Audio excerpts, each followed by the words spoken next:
Is this thing back?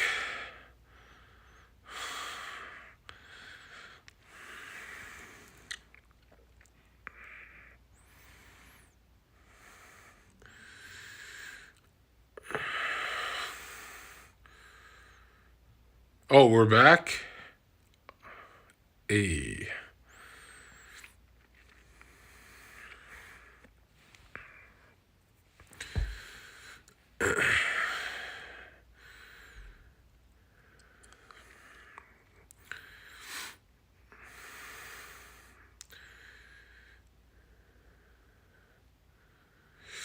How long till you get kicked out, homie? Believe it or not, they've had guests do crazy shit, and it took them a while to kick them out. Me, I'm the most boring guest they've ever had. Like, this is the first day we chilled. It was just now by accident.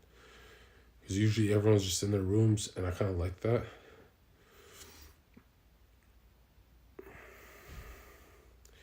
Yeah, I love chill motherfuckers. You know, all my life I've loved people who are nothing like me. I got like some self hatred, I think. But if I was with loud people, I think I'd throw fucking fists. You know what I mean? If I was with like my kind of energy, but more quiet people make me quiet. I love that shit. You get older in life, you get way more about peace and quiet. You know, every year is like I need more quiet, more quiet. You know what I mean?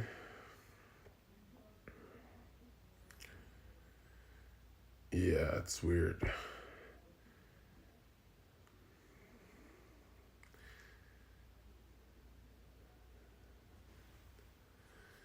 I'm old. You know how I know I'm old? I don't catch colds. I just get cold and the sniffles for like 2 days. And then like I can't see straight and it feels like I have hay fever. And then it goes away. It's like not a real cold. It's not a full cold. Like when I was young, I used to get full colds. Now it's just there to ruin 48 hours and that's it. And it's like, what the fuck? I kind of want a real cold just to like, this shit that comes and goes is so annoying. When is Nina coming on stream? As soon as when I'm done in this weekend, I'm definitely gonna have Nina on the stream and we're gonna argue and all that. But this weekend I've got some stuff to do. And then I gotta set up this room better.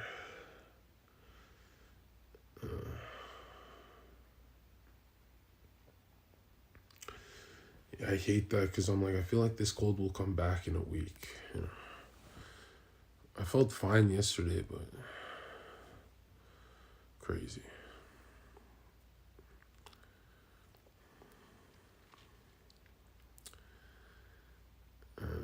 Merc, don't ever talk like a fucking snitch in my chat. I'll ban you so fast. You guys been with me for a while to talk weird like that. And it's not like I hold back information. Like I ramble for hours about that stuff. So it's like, don't bait me when I'm tired.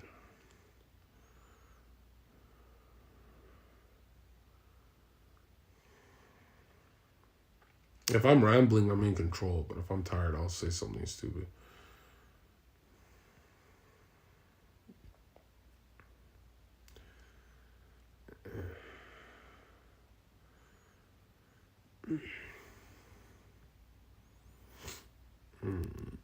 I've had one real workout.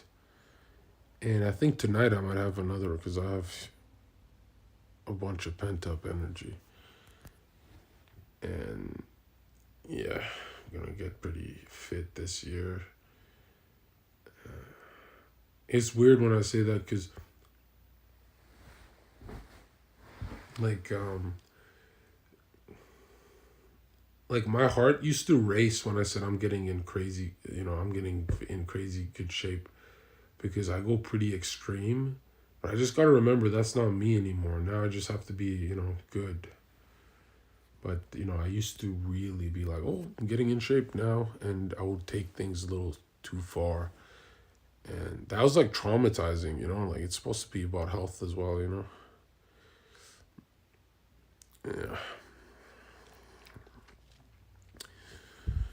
No, the best part about living here is I can randomly go live like this even when I don't feel like it. It's like I don't gotta worry about some dude walking in naked, and you know, like I can hear them come down and they respect my privacy. They're not, like brothers don't. A brother will never respect your privacy, but like strangers will. Yeah, I gotta start TikToking. Yeah, but I always leave it for YouTube first, and then chop it up for TikTok, and YouTube will be tomorrow. I thought it was Friday today. I was like, oh shit. But it's so cool. I don't have to worry about that shit. Like, I don't even know the guys I'm paying. I just know one of them, and he's doing everything for me. And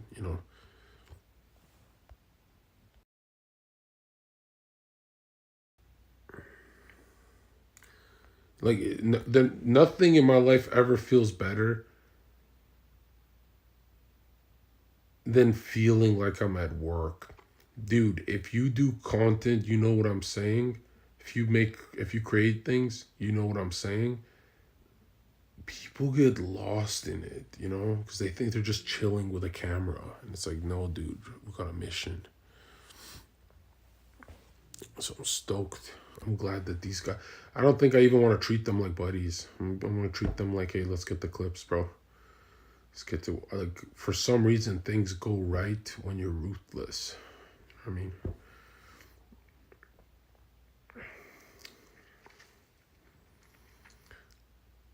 yeah.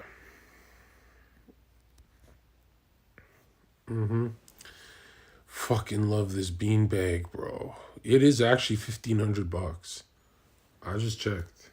This thing costs $1,500 and nobody was using it. Dude, I always wondered, I'm like, do I get a hard bed? Because I love sleeping on the floor. Should I get a hard bed for my spine? Because I wake up better. But then sometimes I want soft.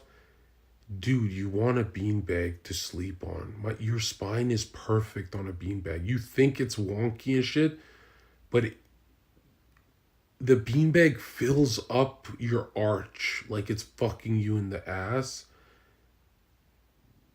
The beanbag fills up the arch. It doesn't push it. It doesn't push your vertebra off you. It fills up the crevices, so the vertebra are actually straight. I wonder if I'm telling the truth right now or if I'm just talking stupid. There's no way, but like any which way I lay on this beanbag, it feels like zero tension on my back. No wonder it's 1,500. Yeah, can't explain to you the level of comfort. Like, because I just opened the curtain. I'm like, I'm gonna chill here for a bit, and I just saw this thing, and I'm like, oh, this stupid beanbag takes up so much room.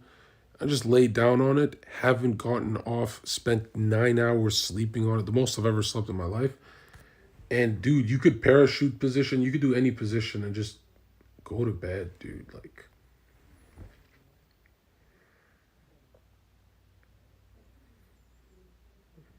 I've never in my life, because I always said, do for the waking up process, do I want to be in bed with my phone in the morning, or do I want to be upright on a PC, or maybe what if I got like a lazy boy? So I was like looking at lazy boys, dude.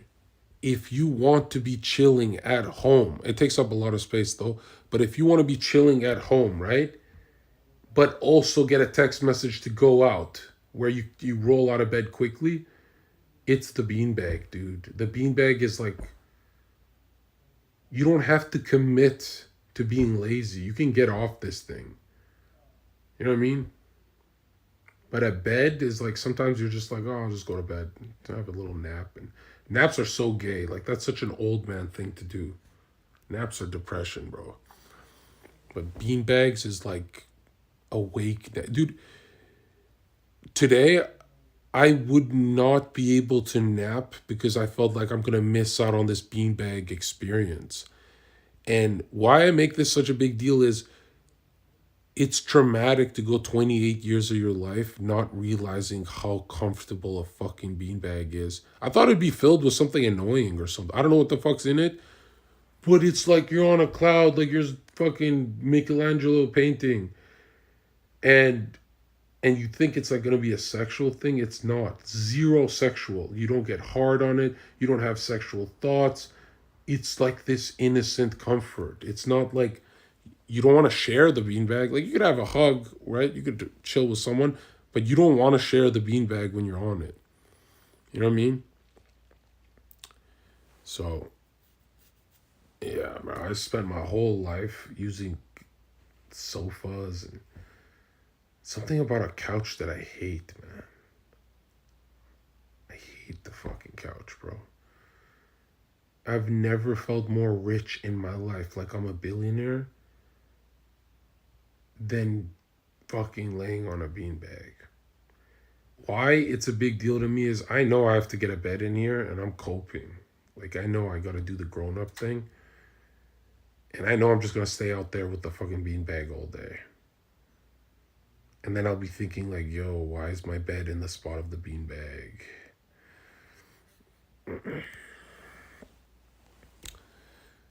I'm so fucking comfortable on the beanbag, dude. Like I'm looking forward to tonight's sleep. Tonight's the first night I sleep in the beanbag in my room though.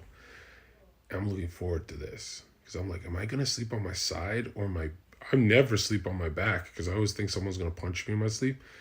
So I always have one shoulder covering my chin when I sleep like this. It's so weird, like this. Because I always think I'll be attacked. On the beanbag, fucking kill me, bro. Like I could sleep on my back. And the heat distribution on the beanbag is different. It's like, here's the best part of the beanbag, right? I guess this is for taller guys. If you're short, you don't get what I'm saying. No matter how big your bed is, right? It's never enough for a tall guy. Like, to feel happy, you stretch your legs and you feel like, oh, you have 4 more feet of bed. That is the most comfortable you can be as a tall guy. And it's like, and trust me, I've bought custom beds, I've done everything, and it's never enough bed. But in the beanbag, first of all, it's bigger than me. I think it's 8 feet. And second of all, it's too much, bro. It doesn't look like too much, but it's too much. It's like, because your legs are in a wonkier upright position, it feels like 10 beds. Can't explain it. It's just like, yeah, it's not like you know how your feet hang off a bed? I'm having the opposite problem, right? Where my feet can never find the edge. Can never find the edge of the fucking beanbag. Is there an edge to a beanbag? Because it's not a sphere, but it's definitely not a flat surface. And I'm not the type of guy, I always found it kind of gay, but obviously it's not gay. I always found it kind of gay to spread out when you sleep, like a homosexual. But on the beanbag, look, I'm literally fucking wide open, dude. That's nothing of what my energy's like. I've never once in my life done this at home chilling alone. Like completely. Matter of fact, I could go wider, and you know how boys are like, oh, I'm going to do the splits. I don't like it. It's fucking hurting my mind. You don't feel like you'll do the splits. You just feel like I'm on a fucking beanbag and I'm floating through the universe.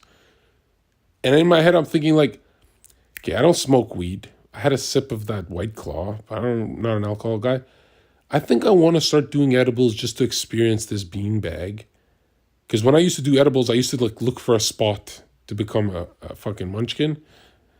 And I'm thinking to myself, like, what drug should I use on the beanbag? Like, if I was going to have you know what I mean? Like, this is the one time I want to do, like, maybe, like, LSD on a beanbag.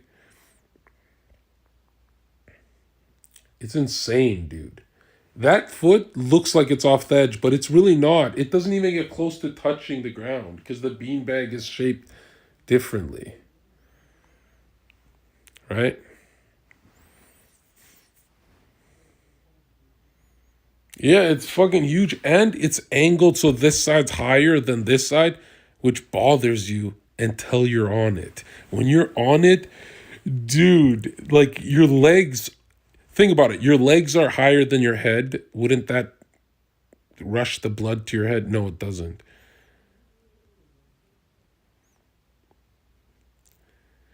It's insane, dude. And look at that. This position is great. And this, like parachute. You can just sleep like this. And there's something about the beanbag that it conserves heat on your back. It just conserves heat. Like the only parts you'll feel cold is like fingertips and a bit of your toes, which I kind of like it. And it's just conserving this energy.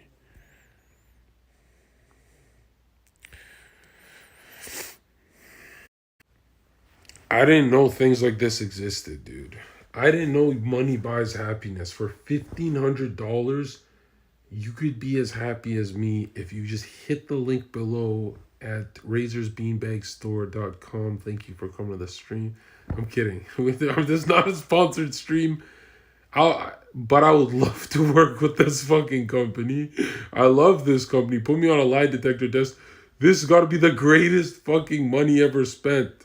Well, this was a gift, but if you bought a beanbag, this shit's fucking awesome, dude.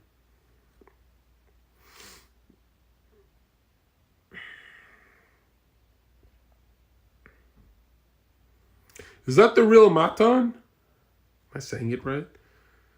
L wannabe Hitler. Why would he say that?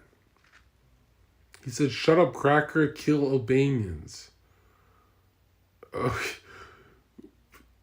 Now who's the... What do you mean? Albanians were with Hitler.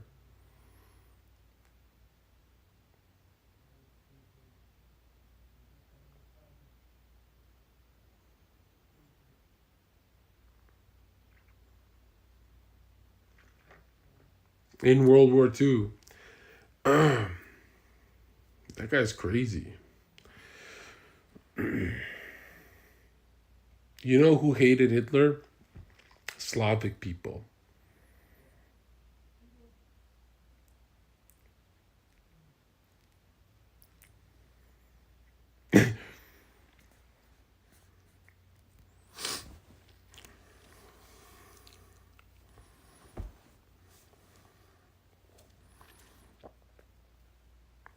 Is the Book of Solomon legit? Listen, to my Muslims and Christians and Jewish people in chat, I know you're supposed to treat him like a prophet, but King Solomon was the most demonically charged man that's ever existed. Like one of them. He had all the riches of the world, one of the richest of all time. I mean, that is like, he talked about building his temples with demonic spirits and shit. And you gotta watch out with that, because in Freemasonry, they obsess over Solomon's temple. And yeah, I had one dude get mad when I insulted King Solomon in my chat. This is like months ago, and I was like, By the way, dude, today I couldn't resist. Like, I got some work done, but really, I started fucking reading again. Reading stuff that has nothing to do with what I'm doing. You know, just reading of the ancient times on the fucking beanbag, dude. Fucking crazy. It's rare I'm ever this happy. But it's like, I know what my dream home's gonna look like. It's gonna have a beanbag.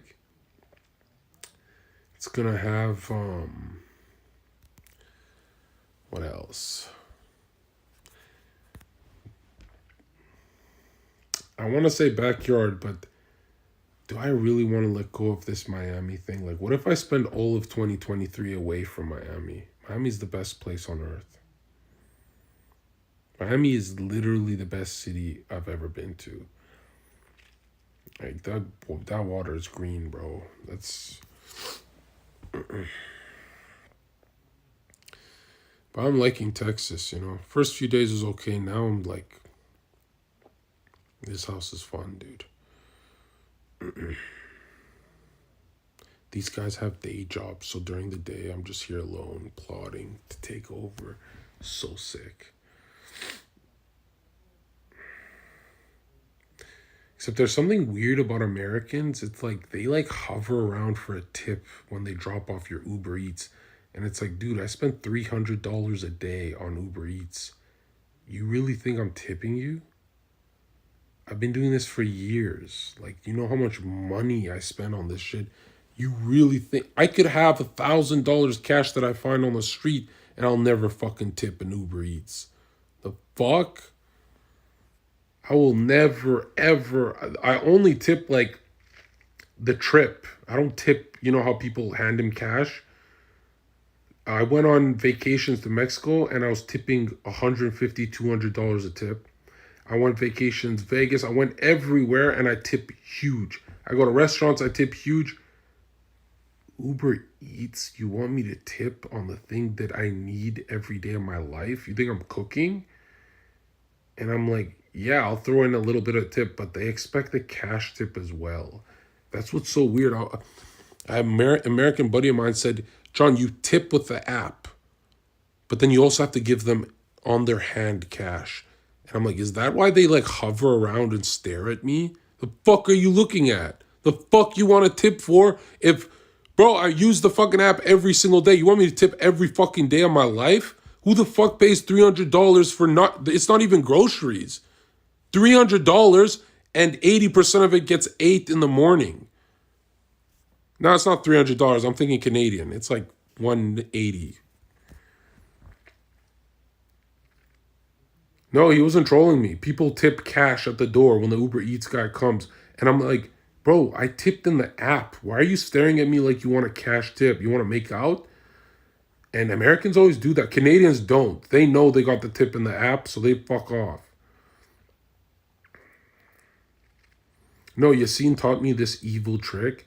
He says, drop a $50 tip, and they rush to your house and then switch it to $1 after they drop off your food. Yassine is a fucking dirty little bitch, bro. That guy's teaching some demonic arts, man. Right? But I'm not gonna lie to you, okay? I've never seen an Uber Eats delivery person that I didn't want to punch in the fucking face, regardless of their gender. I'm kidding. But listen, I've never once priority paid for the food to come on time. My food is always 40 minutes late when I'm not hungry anymore. And I'm thinking to myself, like, you want a tip for that? Are you fucking stupid? Today I did the most evil shit. I said to the lady, drop the food at the door, don't knock, turn around, walk away slowly. And then that's when I realized, I'm like, do I just do content with myself to be funny for myself? You know, like, who does that? I can screenshot and show you that I actually did that. And then I realized, like, that kind of sounds like a gun threat. Like, I should chill out. But something about Uber Eats people I hate, because I've had shit jobs in my life, and I know an easy job when I see one. There's nothing fucking easier than that job. There's no job more fun than that job. There's literally, they're trick-or-treating at this point. There's no, I've worked construction, I worked Target, I worked the shittiest jobs with no tip ever. I remember the poorest I've ever been when I worked at JYSK. It's like an IKEA, smaller IKEA, furniture. I helped this guy get some huge desk in his car, and it took a while, and I was sweating, and I was done. He gave me a $20 tip. I looked at his piece of shit car and his piece of shit family, right? Low class, ugly family. And I looked at him and I'm like, no thanks, man. And he's like, why, you want your tip? I'm like, no, I don't accept tips. And he looked at my manager. My manager's like, take the tip, John. I'm like, no. Because I'm like, bro, I'm going to have more money than you. You're like a fucking broke retard. And boy, was I right. But I knew at the early age, I'm like, if I accept that tip, I get stuck in loser land. Fuck that shit. So yeah, I swear to God, that's a real story. My manager's Carl, and it was JYSK, and yeah. The one time I ever started accepting tips where I felt like I changed was when I worked at the club. So then I started to hate people. But when I saw a family man with his fucking poor children, his children looked like they never ate. And he was like driving a minivan and all happy, like, oh, my life's so great. I'm like, bro, dude, I don't want your tip because I don't want your I don't want you to poison me with that mindset, right? And whether I'm right or wrong, the point is that's what I did. You know what I mean? I'm like, John, are you saying that's how I should behave? I'm saying that's what I did, and I'm proud of what I did. Right? I once punched a little child, and I was proud of it. Not that I fucking like to harm children. I was proud that I told the truth. Right? I was proud that I told everyone, hey, I was the one who did it. You know? It takes a lot to come clean. But anyways, I was a teenager, bro. I was a kid myself. But yo, check this out. I hate Uber Eats. I think I want to learn how to cook, man. I miss like Eden is such a good cook now that I think about it. He watches some Gordo, man, he whips it up.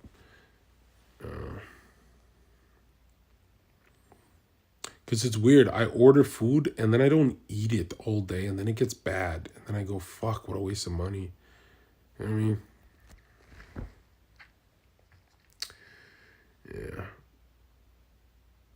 And I always order extra food so I don't have to like, when they're like, hey, we're going to deliver, but it's going to take 2 hours. Like, bro, I can't tell you how many times they deliver and I'm asleep, right? All last year, they deliver and I'll be asleep. My food would just be fucking in the cold, right? I have to battle a raccoon to get my shit back.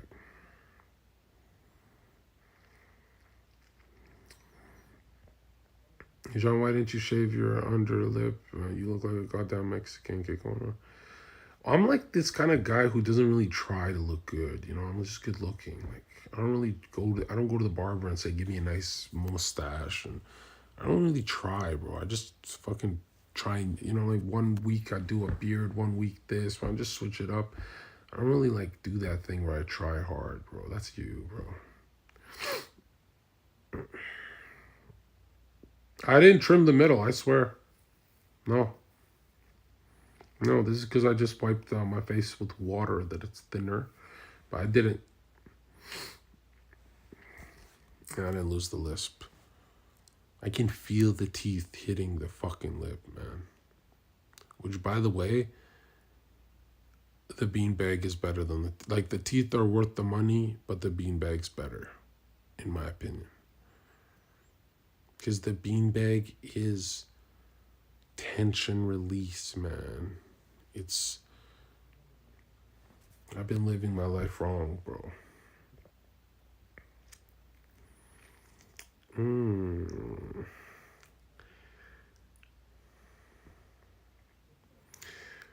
Do you get lip filler? Yes, I do actually. I also got a nose job and I injected my cheekbones. No, not the bones, the cheeks for fat. So when I smile, it goes like, right? Because I want to be good looking and not ugly like women. You know how women have to do that? Oh, right, I didn't do any work. Women do work, right? I'm a man. I didn't get any work done. I was thinking of a woman, dude.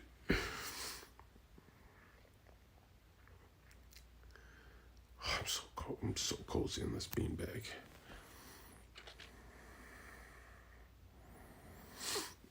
Shave the mustache smaller and smaller until someone says anything.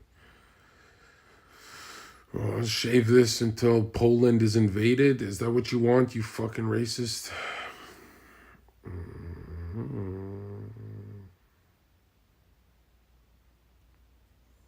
Usually I'm ugly as fuck, but today I'm peaking. I look good. I look like Johnny Depp. Your streamer looks like Johnny Depp, actually. This is the gayest stream of my life.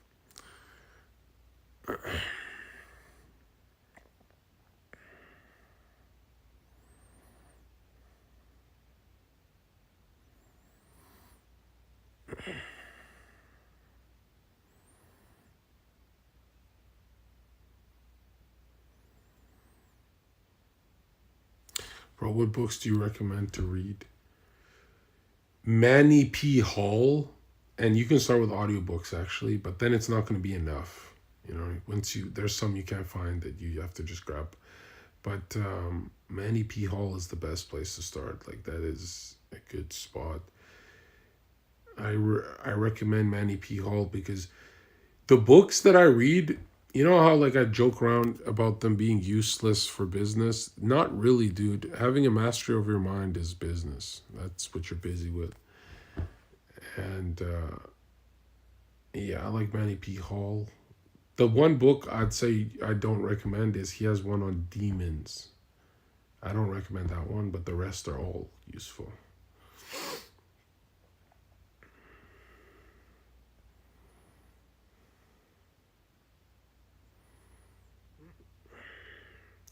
You know, I'm not gonna lie, when chat says like, yo, Zherka looks like this, Zherka looks like he had amazing sex with, I'm not gonna lie, it's like, dude, you know, as a high level comedian, you guys aren't funny. You know, like, I'm just being nice, but it's like, you're not really. It's like, is this what LeBron James feels like when people try and like ball next to him? You know?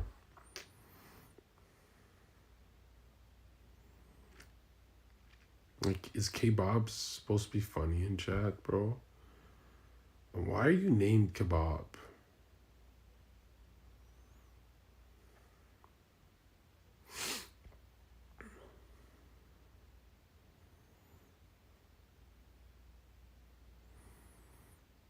Is white teeth racist? It depends if they go up to a point or not. You get it? Anyways. Which Manny P. Hall? I don't remember. I don't remember the names of any of his books right now. I'm blanking, but they're all on YouTube. The audiobooks, actually, it's like and they're easy. Like, dude, I don't know why people think this is like, oh, bro, this is like genius level shit. These are easy, but they designed them to be. These guys are geniuses. Like, they want people to read this, dude. They designed them to be easy. I actually think Harry Potter is harder because Harry Potter is just boring as fuck. I think there it is. Secret Teaching of All Ages. That's a good one. Just keep saying the names and I'll remember. The best way to finish a bunch of books in 1 month, always skip ahead. Skip the random parts. If you skip to 10 different random parts, something will catch your attention. Then, let's say you skip 3/4 into the video, it'll capture your attention, but you might get so curious that you don't want to start it there. You want to feel the build up, so you'll yank it all the way back and start from beginning. But only retards read books from beginning to end. Never ever do that. That's literally how you never finish a book. Every book that I gave up on, I for some reason had to left to write it. Don't ever do that. Go grab your attention, and then the dopamine starts firing, and then you go, okay, fuck it, I'll just start. This is worth it. I'll restart the book. But if you just start the book with no dopamine signaling, you're fucked. Does that make sense? I love audiobooks, yeah, because it's my cardio time, and music just doesn't do it for me because I always feel like I'm being demonically charged by any kind of music now. I'll do like 10, 15 minutes of music. But also, my music is about murdering people or hard style. You know, like, you know what I mean? It's not good for me. Yeah.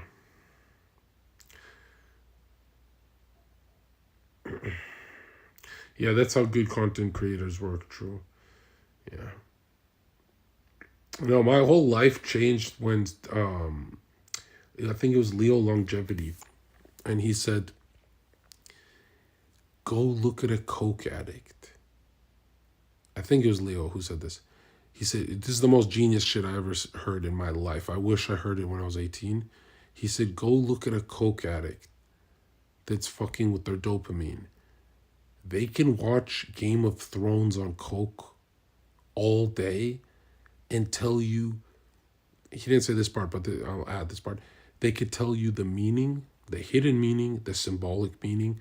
They can tell you all of Game of Thrones if they like it on Coke. But they can't tell you anything else they did. That's interest. So if you can somehow generate interest in what you're studying, you can be a black belt in a lot of things. And I'm like, how do I manipulate that dopamine without doing drugs? Go to the interesting part of the book. That's why I skipped to the part where they talk about Lucifer. And I go, what the fuck? Why is this Mason talking about Lucifer? This is sketch. And then I go, you know what? This is not enough for me. I'm going to restart the book and see how we got to here. But if I didn't go to the fucking evil part, I would have never started the book. Chapter 1 is like boring as fuck. So, and dude, I learned this too late. I learned this when I was 26, I think, or 27. So I'm not smart. If I was smart people learn this at 17, bro.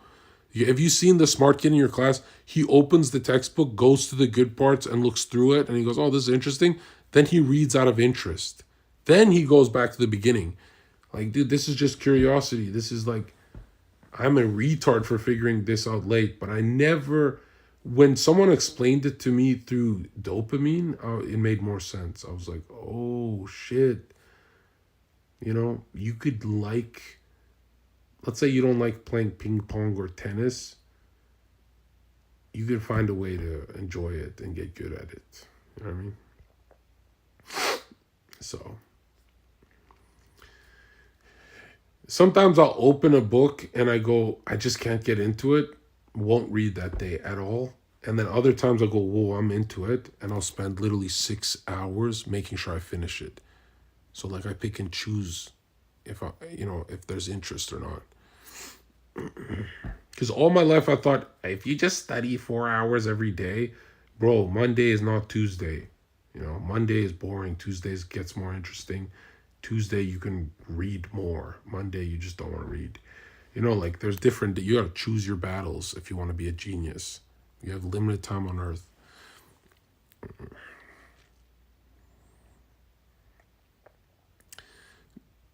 I think it was 1984. Yeah, I don't read books that are popular. That's fucking retarded.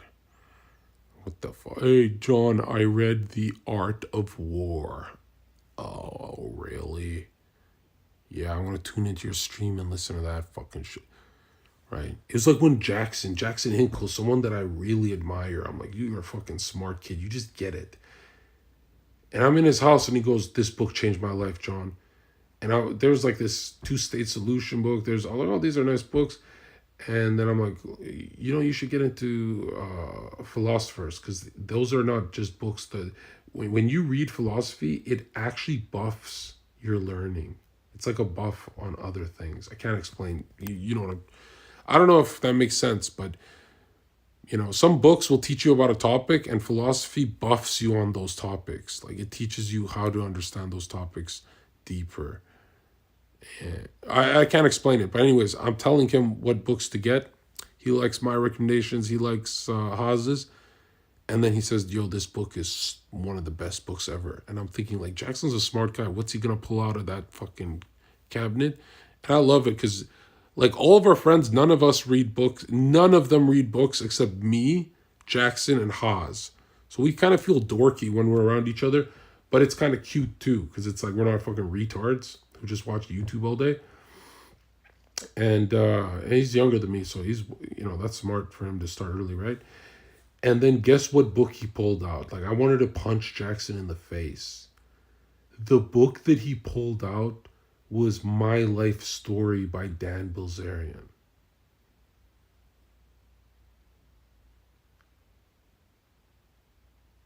I thought he was pulling out Plato or something, right? Because I knew Jackson's like, he's not a mystical guy. He's not a smart guy when it comes to esoteric stuff or any spirituality, but he knows politics, right? I enjoy his politics a lot. He's a smart kid. And when he pulled out Dan Bilzerian, I was like, I kind of wish it was Mein Kampf. No, I'm kidding. He hates that because he hates Nazis. I mean, everyone hates Nazis. But yeah, you know what I'm saying? It's like, The Dan Bilzerian thing threw me off because he was dead serious. And I looked at Haas like, are we supposed to laugh? And Haas just looking at the floor because Haas like, you know, Haas is the Hegel guy, right? So obviously he didn't get it. And I'm looking at Jackson like, are you trolling me? And he's like, honestly, such a good book, Zherka. And walked away. There was no punchline. And I was like, what the? And then I even tested him when I grabbed the book to see if he like, oh, is Zherka going to damage the book? He like cherishes a Dan Bilzerian book. And that was the first time I was like, bro, Jackson, you read so many good books. Why would you recommend me Dan Bilzerian? But I guess he found his life interesting or something. But that was the first time I want to throw that fucking Anglo off the balcony. No, I didn't end up reading it. I'd be bored to death. There's nothing worse than people convinced that Zherka's a player. Hey, Zherka, you know this player? Anytime someone tries to show me a player, it's like they're telling me, since you're a player, do you know this guy? Like, what? Hey, John, there's this player in my fucking college. You would get along great with him. Why? Well, I know, John, you're not a player, but like, since you're good at it, like, you could go back into being good at it. It's like, dude, it's not a sport, bro. Hey, I would rather kill myself than read Dan Bilzerian's book. How about that? In a video.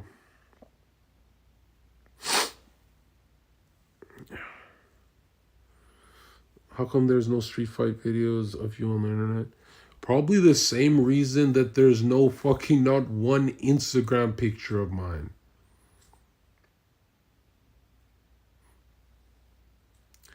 I'll pay you $1,000 if you find that Instagram. Just don't post. I think I'm the only person who got banned, and like, you know, like how stuff resurfaces? The abortion thing never resurfaced. Like, nothing snaked me. Because I was like, there's no way they didn't screenshot that abortion joke. Remember when Raj was like, oh, I can't open this up? I'm positive. Because Candyland said, why is there a baby? And everyone's like, yo, Zherka has a kid. No, it was an ultrasound of a baby joke that I posted on Instagram. And for years, I'm like waiting. I'm like, when is someone going to bring up my Instagram? Nothing resurfaced. Zero. Well, two fight videos that are not fight videos. One is just really bloody. The other one's a little blood. And those resurfaced, but it wasn't a big deal. And one other thing resurfaced on Reddit that's gone forever now. I don't know why. I don't know how I got lucky. I think it's because they banned me. It was me and my ex playing around in a weird way that would make me look kind of weird. But yeah. But they were trying to say like I'm a creep for playing. Yeah. No, not weird like that. Like weird like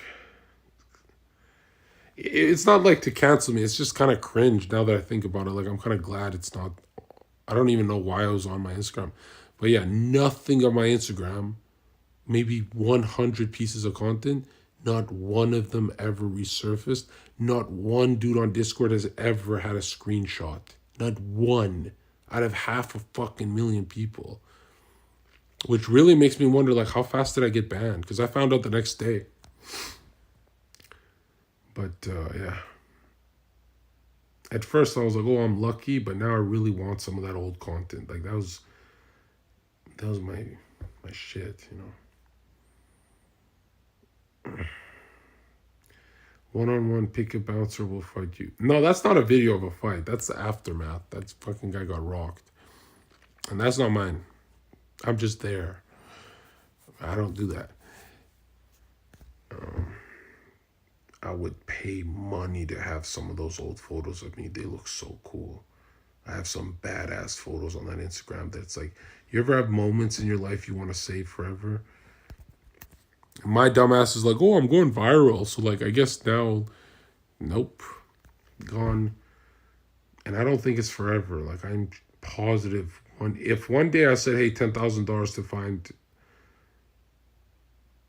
I'm really worried that I'm asking for, remember when Gross Score was like, hey, roast me, and then they canceled him? I'm worried. I'm like, hey, give me my Instagram back, and then something resurfaces that I don't remember. That's what I'm worried about. Because all Girl Score said was roast me, and they found stuff to incriminate him. So imagine, because I'm thinking of 2 cool photos of me, but there's like 30 things that are like pretty illegal actually on that Instagram. Pretty bad. Yeah, it would like hurt me if it came out, I think. And you know what's funny is I don't remember them. Like, I don't know what it is. All I remember is the badass photos of me, like the good stuff. It was like the first time I had like 100 comments saying, dude, you're a fucking badass. Lol, that death happened. You think I'd get canceled? Yeah, something would resurface and I'm like, oh shit, I forgot about that one.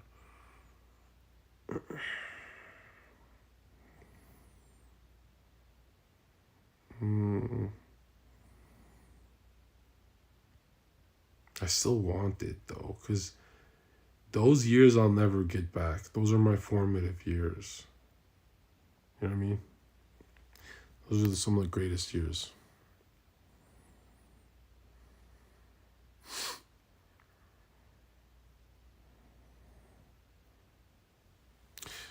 How would your life would have turned if you went viral when you were blasting?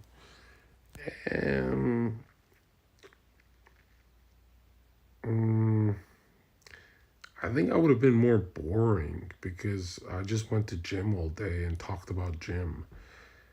And it's like, there's no value in that.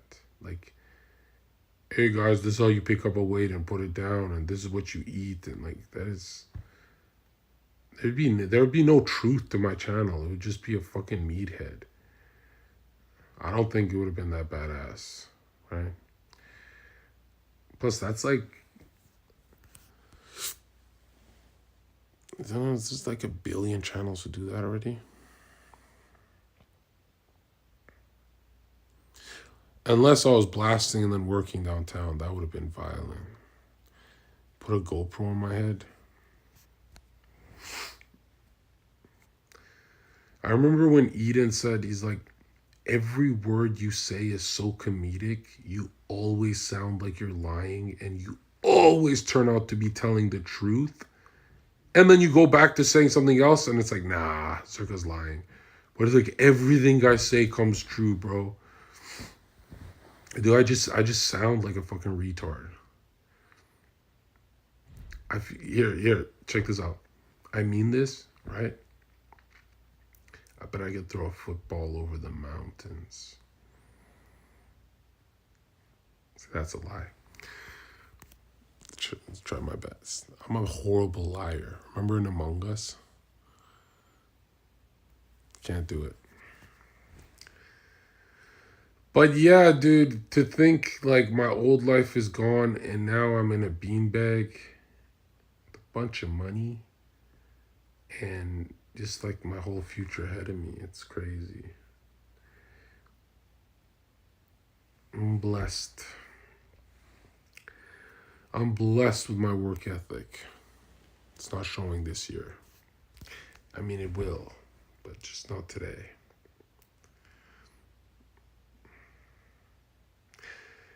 You know what's the best part of how much success I'm going to feel this year? It's not that I told you so, guys. It's that I'm never saying I told you so. I'm just never going to talk to you guys again. Like, you're going to see it in my smile. You'll be like, fuck, he's doing that I told you so smile. You'll be like, Zherka, you hit 10,000 views. I'll be like, gotta stay humble.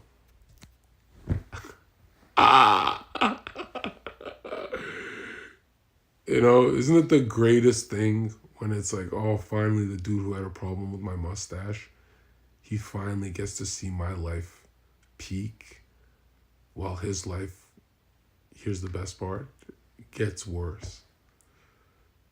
Like, even if you're a subscriber of mine, right? I still like wish the worst for you if you talk shit about my mustache. Like, I have serious, that's the honest truth about me, is like, I seriously have fucked up mind. Like, I go to war, dude. If you say one little critique for the rest of my life, I'm like, I hope this guy perishes.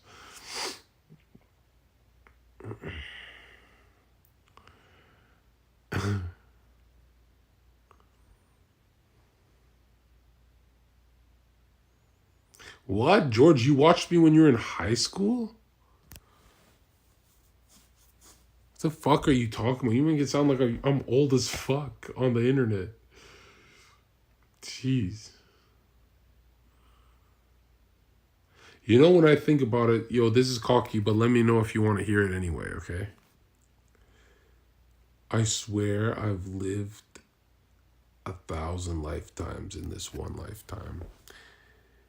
I cannot think of one dude who went through what I went through. Not like, oh, it's so hard, but it's just unique. It's so unique, man. I think I believe in nurture more than nature. But I'm a racist. I'm kidding. But you know what I mean? It's like, dude, you get this different eyeball. You see the world differently when you go through shit. And dude, all I'm seeing is heaps of success and me working my ass off. It's like, it's euphoric. Women don't understand. It's euphoric, dude. And I can't stop looking at myself because, dude, you know, like I used to like myself, but now I like really love myself. Like, why didn't I look like this when I was 20 years old? Like, this shit is, I feel like a rapper who got new grills, bro. It's just peak I feel like an immigrant who gets a fade, right? Like, you see an immigrant, bzzz, oh, now I'm ready for the world. Like, an immigrant with a haircut is unstoppable. Like, for some reason, they get so cocky. It's probably because it's all they can afford.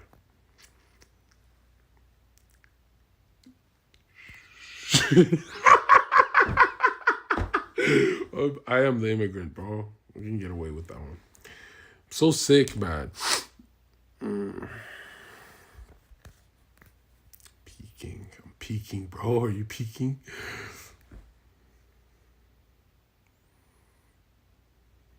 Address the lip injection allegations.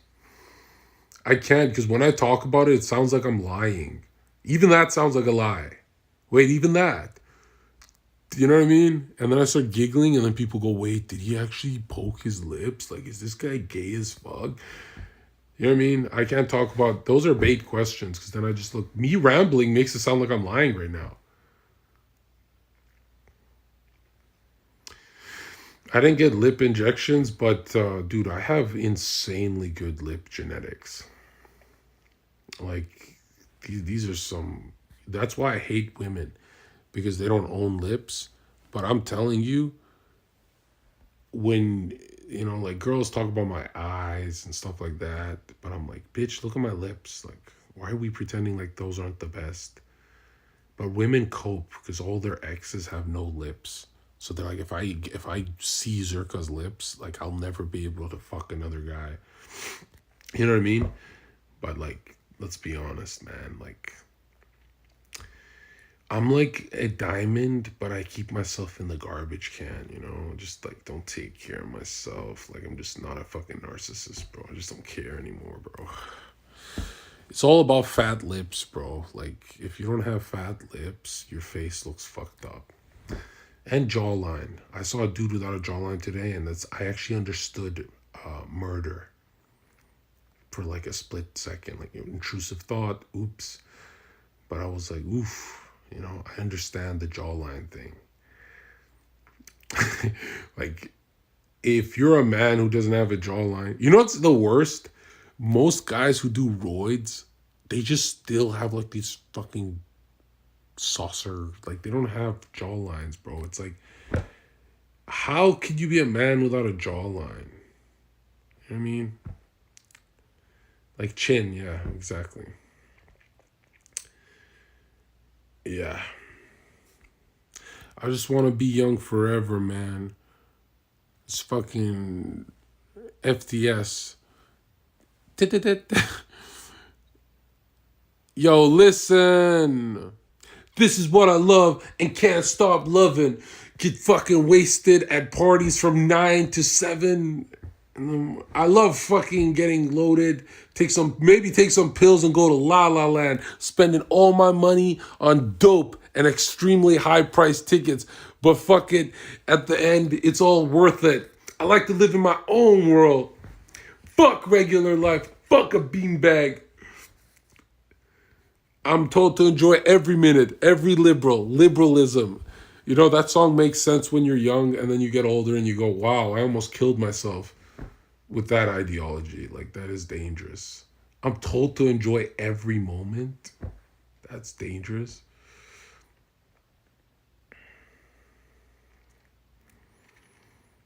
Liberalism means, I've been trying to define this for years, it means pride, right? Like to be a proud loser. Maybe I sound like I'm worried because my twin brother's like, lighten up, dude. For some reason, you sound like a fucking Vietnam old man war vet. Like, it's not always about cranky time. And I'm like, really, bro? I think it is. Do I sound that cranky now? And then I got buddies who go, bro, you're a cranky conservative and you'll just pretend like you don't do a fat line of coke in front of me. Right? I'll be like, fucking drugs are fucking degenerate. It's fucking degenerate as hell, right? But,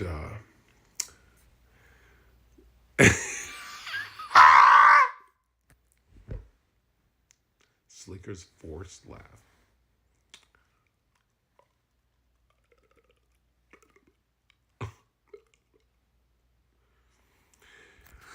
Do you guys enjoy these like heart-to-heart moments? Because I feel like I want to do more of these this year, right? I want to put these on TikTok and be like, hey, little Zoomer watching, right?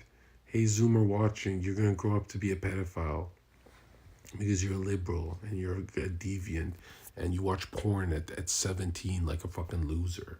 I didn't even know what porn was at 17. What the fuck is wrong with you guys? And I'm just going to fucking ruin Zoomer life, bro. I'm just going to ruin their fucking world. Just be like, guys, you're living wrong.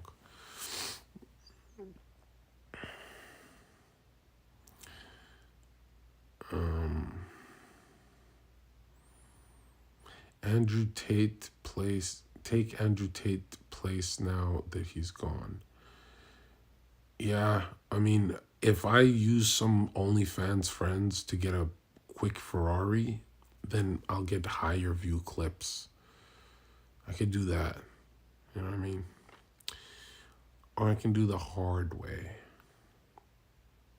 You know what sucks is not only am I doing it the hard way, but I don't even have a shot at mainstream because of the shit I talked about. You know what I mean? It's like most people will not do like porn and stuff like that because they're like, oh, I could be on like Jimmy Kimmel. But a dude who talks about Epstein is never going on Jimmy Kimmel, so I'm fucked. You know, that's why it's all about being a good businessman and learning to monetize the right angles. Like Nelk Boys, there's a great example of Patreon merch commercials, right? They've got the whole system down. That system is the most important part of success. Like, I can't tell you how many YouTube channels I watch and I go, they don't have a system of monetization. They only get paid by YouTube and have some sales around their merch, which is fucking retarded. And then I go, huh.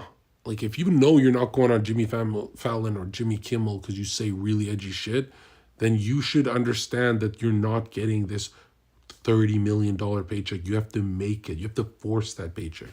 You know what I mean? Someone said you're not selling your soul. I disagree, dude. I think if you're on social media, there's this fakeness to you. Like, obviously, it's not as bad as Kimmel, but there's this fakeness about living this life. There's this easiness, too. It's like, dude, I'm supposed to be a bricklayer. I'm supposed to do, like, some manly shit. Can't even move this fucking thing. Yeah, it feels weird when you do this long enough, you start getting this imposter syndrome where you go, who would I be if technology didn't exist? Would I be outside that fucking club? I do wonder. And you know what's funny about that answer is In life, who you are is who you're programmed to be. You understand? In life, who you become is what you were consuming. CNN, YouTubers, whatever the fuck you watch. That's why I tell my friend, people I love in my life, I say, don't watch Twitch. Don't. Stop staying in that chat. Because there's no value. You're not learning anything. It's not fucking Animal Planet. You're not learning shit. You're just coping with being bored and lonely. And it's like, if you're going to cope, there's stuff that can teach you. Cope with stuff that teaches you. Don't do social media, you know? Because I'm proud if you say, oh, I don't watch TV and movies. Did you replace them for Twitch? Because then TV and movies are better for you, right? Twitch is horrible for your mind. Twitch and YouTube. Imagine someone put a gun in my head and says, name one influencer you watch, Zherka, when you're offline. I'd be like, oh, fuck. You know? Like, name one. I'd be like, oh, fuck. Imagine you said, name a useful one. A useful influencer.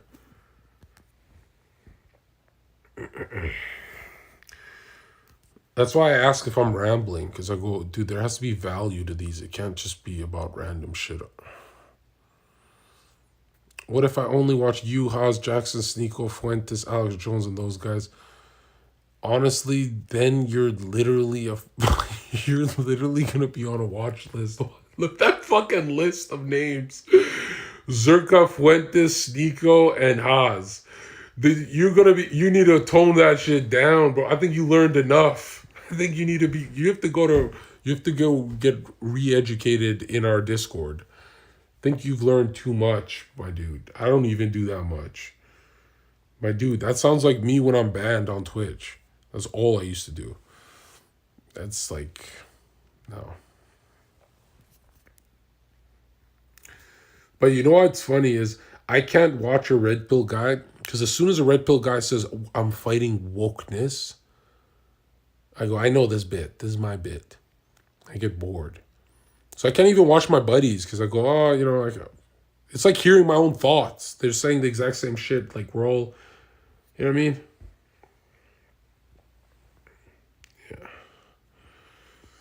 Yeah. What's your source of entertainment off stream? It has to be books, dude. I found out that most humans cannot make images in their head when let's say you're listening to an audiobook. If you can't make a movie in your head, it turns out you're very low IQ. I'm really good at making a movie in my head. And if I'm struggling and fogged, I draw it. So I learn it better. And dude, books is the best thing. I'm ready for prison, bro. If they said you can have any book you want in prison, I think it's not going to be that bad for me, man. You know, that was like one of my biggest fears in life is doing something stupid and getting locked up. Like all my buddies. But dude, I'm ready for prison, man. Like books are the greatest content you'll ever discover. Like I can't wait to show you. You know when I will actually get you guys to believe me? When I put this mini documentary together and you guys look at me like, whoa, there's no channel on YouTube who has this much information on the ruling class. Not Alex Jones, not none of them.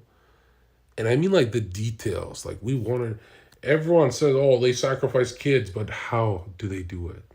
Why? You know? Oh, pituitary and penile and... you know what I mean? The details is what's going to blow your mind. You know, so I can't wait to get this done. But I have a rule. Business has to get started and rolling before I can do passion, right? Because business is really like the gasoline of everything I want to fund, you know, like passions and shit. So I'm going to get this weekend done and then boom.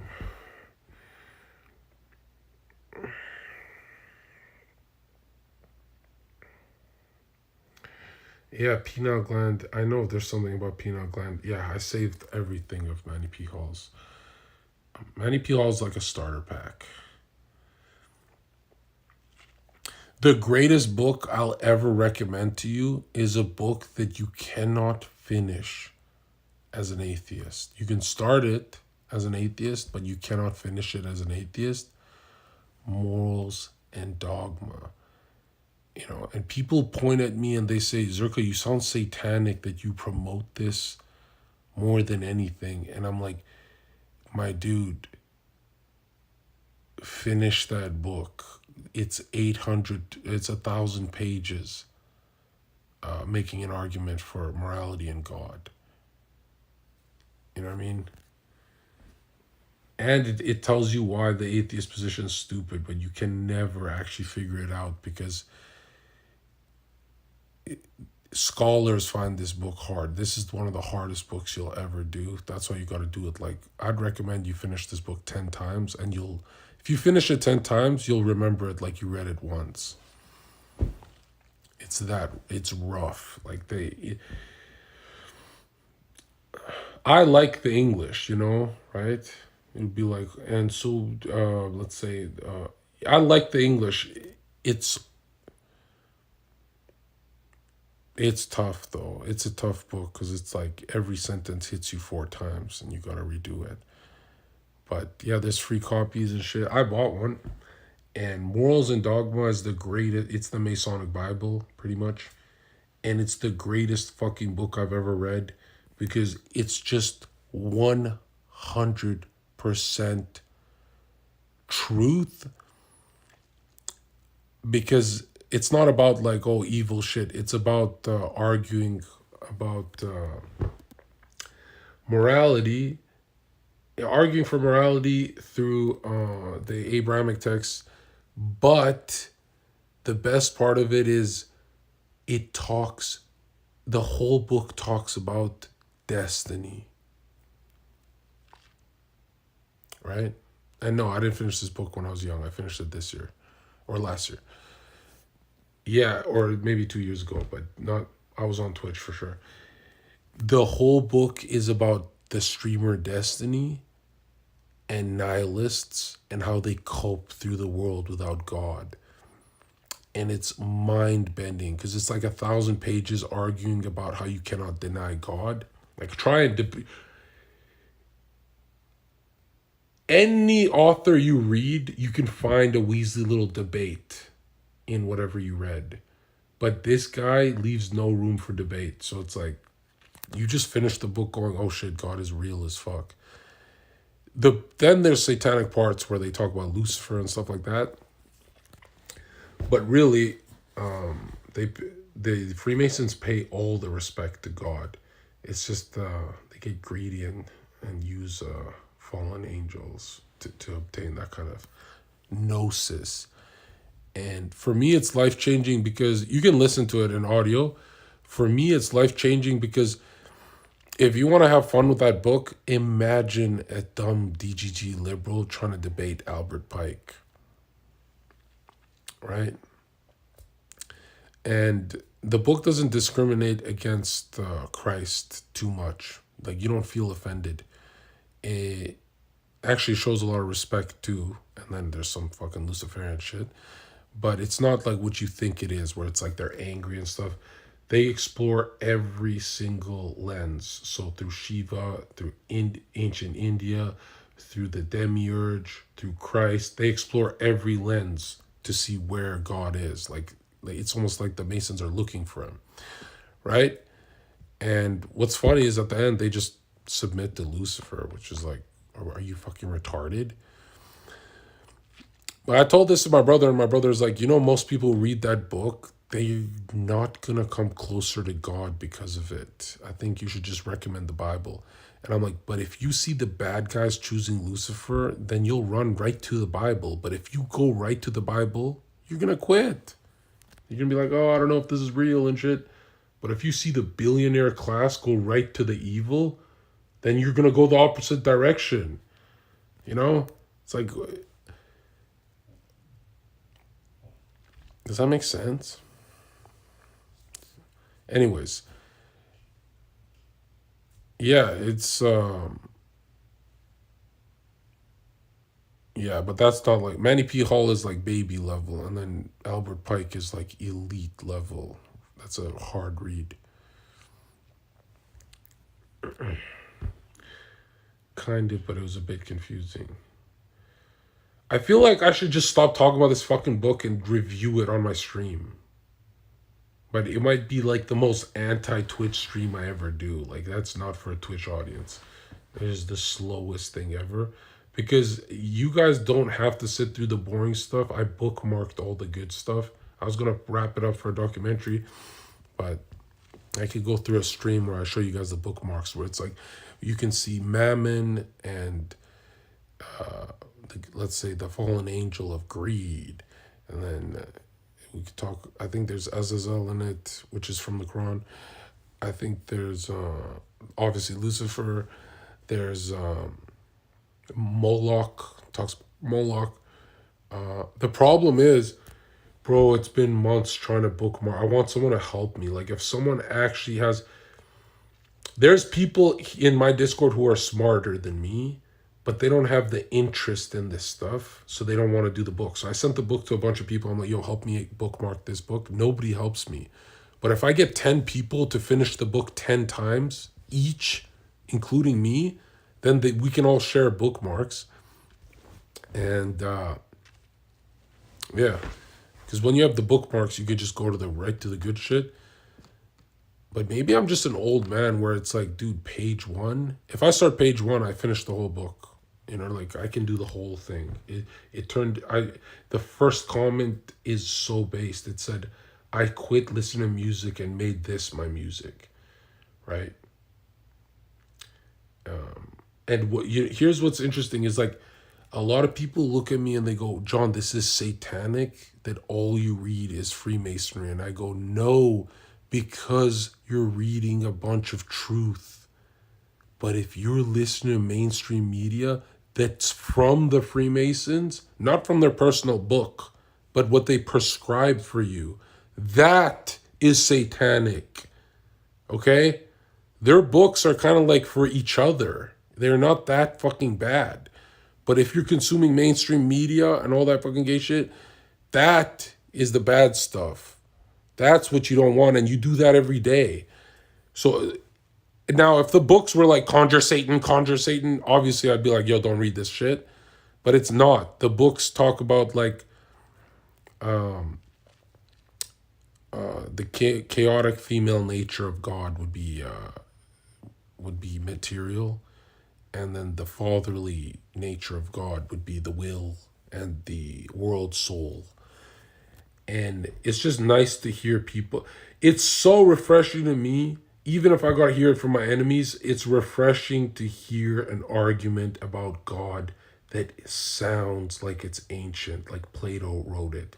There's a bunch of Plato in there where the funny thing about Albert Pike is all the Plato stuff that you'll sense, he doesn't actually credit Plato. Everyone else he credits. Like he credits like 100 intellectuals, but not Plato, and a lot of it is stolen, right?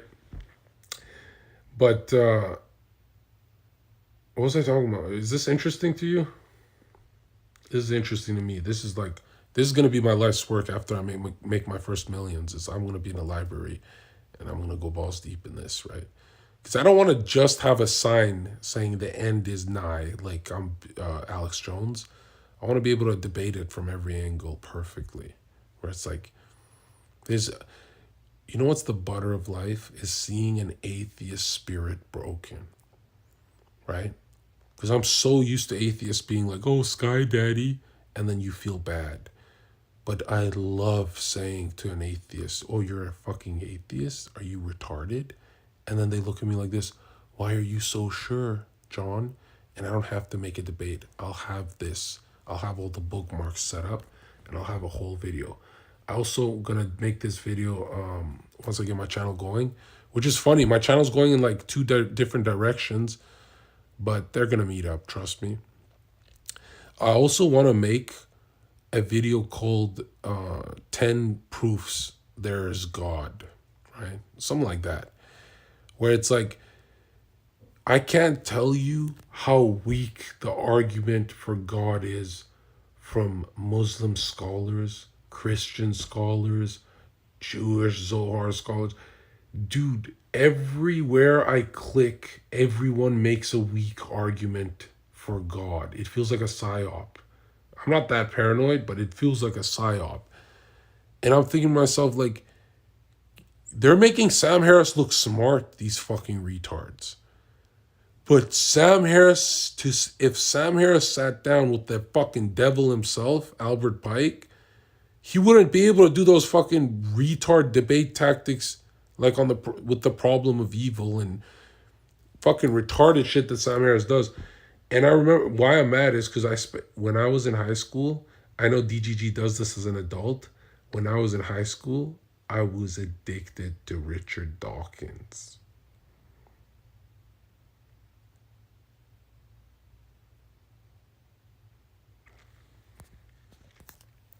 Yeah.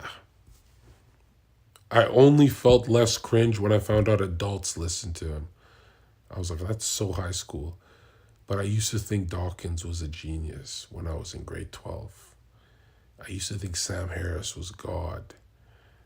That's how fucked up I was. I wouldn't say it out loud. I wasn't that stupid, but I had like respect for these fucking retards.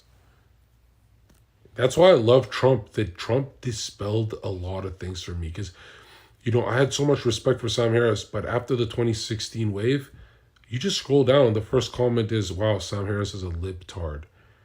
And that dispelled everything for me. I'm like, holy shit. He's actually a pseudo-intellectual. Like, Trump exposed everyone, right? And people are like, John, you'll dismiss someone's entire intellect if they're a libtard? Yes. What the fuck do you mean? Of course I will. Every single time. That's like my compass in life, right? So if it's a high level fucking libtard, I'll be like, okay, this guy's fucking stupid as shit.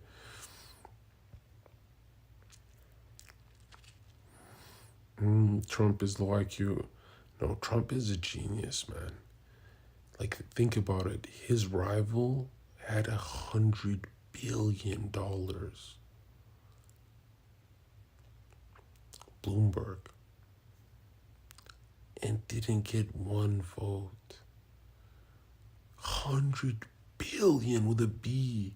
Trump had like 2 billion. And I'm like, how the fuck did he become the most loved president of all time with such little money? Like, Clinton's had more. Everyone knows that. Way more connections. And then I'm like, whoa, do I want to really like give it to Bannon? Or is there something genius about Trump? Because you don't just start giving out those speeches without practicing, right? And he practices Kabbalah. He has a book where he wrote he had a Kabbalah teacher. So if you know what that is, this Freemasonic shit is at the highest level every time. And one thing I couldn't get over is Trump's 66th floor, right? The devil's number 666 or 66th on his tower. It's all sun worship of Apollo, the sun god, which Apollo is really just, you can almost, this is not correct, but you can use it as a synonym for Horus, which is like hour of the day for the sun. Horus, Ra, Set, and Osiris, which is really the Masonic Rosicrucian god. And they're all the same sun worship in just different angles or different times of the day. And that's what really fucked with me, is like, everything Trump battles is evil,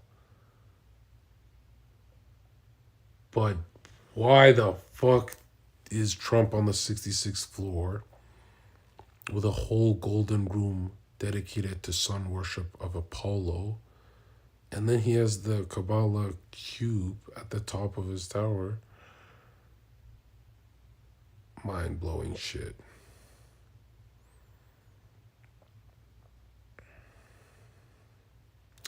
Because he's in that elite group, man. No, he's not. I used to listen to you guys, and I used to be convinced by dumbass paranoid people that Trump is like the Antichrist. You guys are about to look really stupid this year. Okay, because a lot of those prophecies didn't come true. A lot of fake ones. There was a lot of bullshit about what Trump was going to do. Because if you were right, they wouldn't be setting up DeSantis. But there is some spooky shit with Trump. One thing I love about Trump is he's never connected to children. So it's so easy to root for him. But all of Hollywood is connected to children, dude. Art, paintings, Balenciaga. You know what I mean? I feel like Trump's more connected to hookers. Yeah, the NFT shit killed me. Don't talk about that. Do you know who the Antichrist is? Well, it's split in the conspiracy circles. Some say Trump. Some say Biden. My circles say the Pope. Which is not me shitting on Catholics, right? I can shit on the Jesuit order without shitting on Catholics, can I? Right? Jesuits actually, there's a meme. Go watch the Pope documentary on Netflix. It's actually good. There's actually a meme about how Jesuits are fake Christians. Like the Pope makes the joke. Like they're known for being liars. Your circles, you mean yourself? No, there's 3 conspiracy circles online about the Antichrist. 1 is whoever's the sitting president. 2 is the big one, Trump. And then the smallest one that no one's allowed to talk about because the right wing is very Catholic, right? I love Catholics, but Catholic over Orthodox any day. But, you know, and a lot of right channels can't say that because they have to suck off Putin. But I'm telling you, when I say this, bro, the devil's in the Vatican. I feel it. I mean, the Vatican has every single scroll that Muslims need, Christians need, Buddhists need. Everything is in there in the Vatican archives. Even information on Atlantis, which Manny P. Hall and all those Masons, every single one of them talks about Atlantis. It's like a land in between the US and Europe. I always thought Atlantis is like this fucking fairy tale shit until I realized there's over like 800 fucking pages on Atlantis. And those pages are actually connected to the same people who talk about building pyramids through sonic vibrations and magnetism. Some people link it with giants too. I get the giants thing, but I don't go that far. Am I rambling, bro? This is what I hate is my brain only goes to this fucking stuff. I can never have a stream where I let go of this shit. But apparently giants are real, bro. Like, it's irrefutable. Giants existed. Some people debate how big. Some people say Titan level, like an Attack on Titan. I think it's bullshit. Masons built the pyramids after birth of Christ. See, that's something that can change your whole worldview. There are people who say it's a lie that Egypt came before everything, like Adam and Eve. And if you really see it the other way, the Bible becomes real. Like, very quick. It becomes too real. But even Masons and stuff like that, they talk about Egypt coming way before Christianity and all that. That's why I like a lot of my... why I like Jewish people is because they'll look you in the eye. Orthodox Jews will look you in the eye and say, nope, nothing came before Adam and Eve. And I go, what? Right? Like, there's this one on Discord I was talking to. He's like a rabbi. And he never once wore the COVID mask. He'd be in New York, and they were like trying to beat his ass to put the fucking mask on, and he won't do it. And I'm like, that's bad. The whole fucking pandemic, he didn't do it. And yeah. And anyways, I was talking to him, and he's the first person to wake me up on de-evolution. De-evolution rewires your brain. When you think of people, humanity is de-evolving, balding, uglier, fatter, blah, blah, blah. When you think humanity is evolving backwards, not from like a chimp, from a fucking astral genius fucking being of light to a fucking retard. When you see evolution backwards, everything makes sense. But when you see it as like this is the best we've ever done, then it gets really confusing. And the destiny is like, well, this is the best we've ever done. People just have anxiety and depression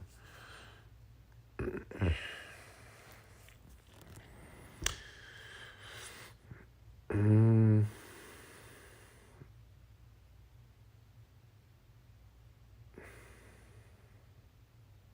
yeah, we're the furthest from Adam and Eve, yeah.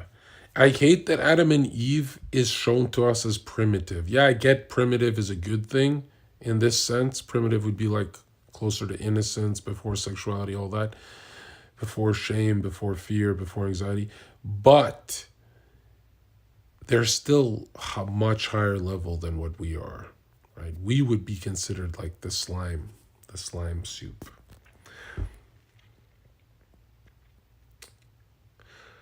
Yeah.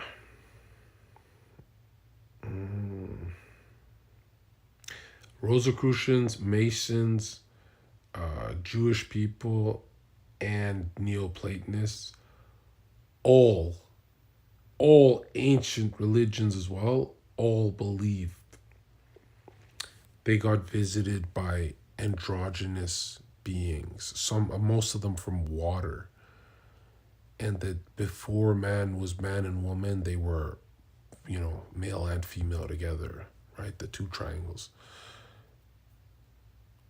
right? And I'm thinking to myself, like, 1/3 of the angels fell. Of course, they'd pervert God's creation. Like they'd show up to you like that, and people would be like, "Yeah, but you can't say that about God." I'm like, no, they're saying they got visited by these fucking gods plural. Anytime it's gods plural, that's demons, dude. Okay, God is not a plural. That's fucking retarded. Anyways, what was I saying? The all-seeing eye represents God, and the triangle is the halo that represents the Holy Trinity. Okay, Tapia, you're fucking retarded. The triangle in the eye, does anyone know who the eye is?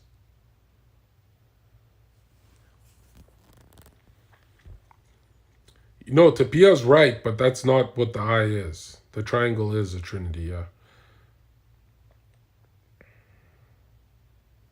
Yeah, it's Horus.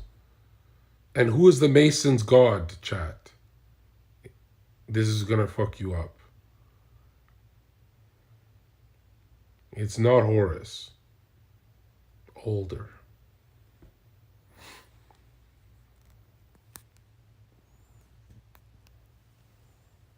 No, I said Mason's god. Sun god Baphomet, Hassan, Satan, Hermes, all wrong. Moloch, that's all wrong, right? Moloch is like a machine they'll use, right? But who's their god in their texts? How does no one know the answer? You've been listening to me forever.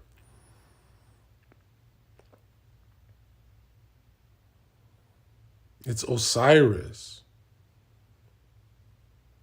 The light bringer Osiris. I just said it in the beginning of the fucking stream.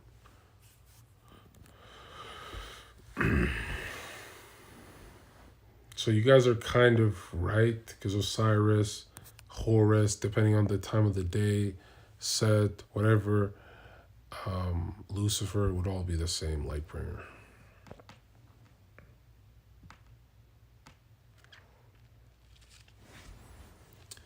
Yeah, they don't talk about Ra that much.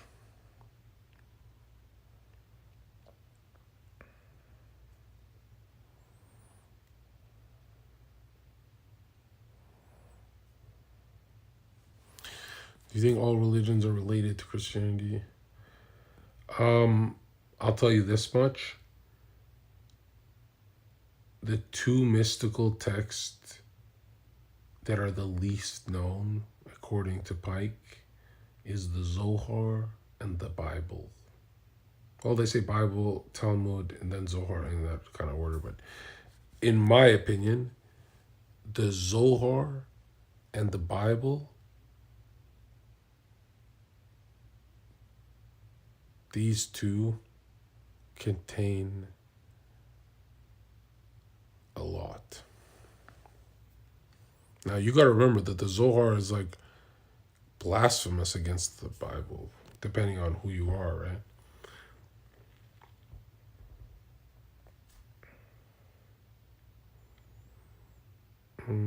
Bible is man-made. It's not. The Bible cannot be man-made because the Bible made man. The Bible is why civilizations even popped up. So, and cavemen can't think like that. Like, no caveman can just sit down and be like, okay, this is how you live. You're supposed to get married to one girl. No caveman would think that. No pagans thought that. They were all fucking degenerates.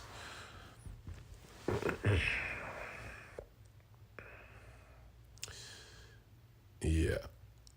Also, you don't replicate a perfect society without Jesus' example. You're fucked. Without Jesus, you're fucked. And I know this is blasphemous to say, and I don't really give a fuck. The prophets are fucking useless. Okay, without Jesus, the whole fucking thing it's over. Okay, the prophets, I'm sorry, I don't give a fuck. I know it's blasphemous, but I don't give a fuck, dude. It's people are so fucking stupid. I got Catholic friends who have pictures of saints on their fucking wall, and or they'll have like, dude, forget your fucking prophets, forget the fucking saints, forget, bro. It's like watching Dragon Ball and saying I'm gonna put Krillin on my wall. Why don't you just put the guy who sacrifices everything? Why don't you put Goku on your fucking wall? And it's so weird that you gotta teach adults how to religion. It's like, bro, it's not that hard. Yeah.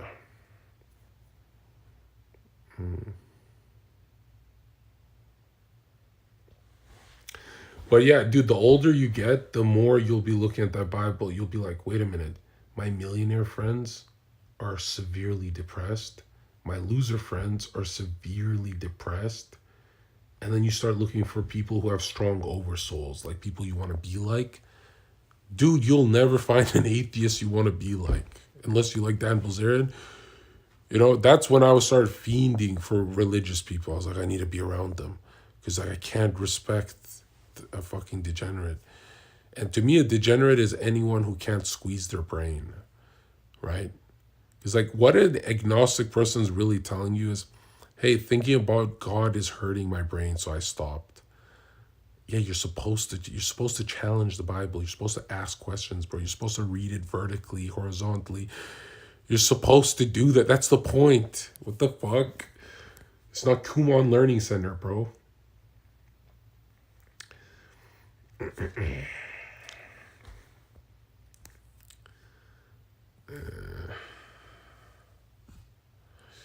What about Quran? I started with the Quran, actually. And I love the Quran. It's just I can't get over marriage as end game. You know, for me, that argument's really powerful. Marriage is like end game for a human. Like if you want to replicate heaven on earth, you gotta live a married life. You know, everyone knows what I mean by this, right? Like you see an old married Christian couple and they're like, Agnes, come here. And then you're like, oh shit, these guys are coping correctly. Yeah, I'm not running from marriage and seeing it through a different lens. Like the Christian lens is pretty correct. And then you got to think about it. It's like, do you value marriage? Even if I don't get married, I'll always talk about it. You know what I mean? Even if I fuck it all up, I'll always talk about it because I'll be like, man, imagine society without marriage? You can imagine it because like we live in dark times. Yeah, you die alone. That's crazy, dude. can't have sex before marriage. Yeah, that's actually based. I mean, dude, I would give all the money I have to be a virgin with my wife, and she's a virgin. Like, I would literally fight a bear for that. That would be fucking. I would easily. I would fight 10 dudes for that, even if they were holding machetes. That would be great. And people are like, well, John, just get a virgin wife. But I don't want the deviancy. I want to be a virgin too, you know? Like, why children don't commit suicide is they haven't bit from sexuality yet. That's my conclusion, and I think it's very genius level. But teenagers drink bleach and kill themselves because they get sexual.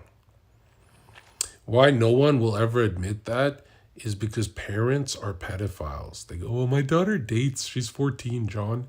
And they want to be proud. They're like, oh, is Hollywood watching? Like, maybe like my daughter's popular enough to be like Vanessa Hudgens, and like they're so programmed. But dude, if your daughter dates as a teenager, the parents should be in prison for 10 years.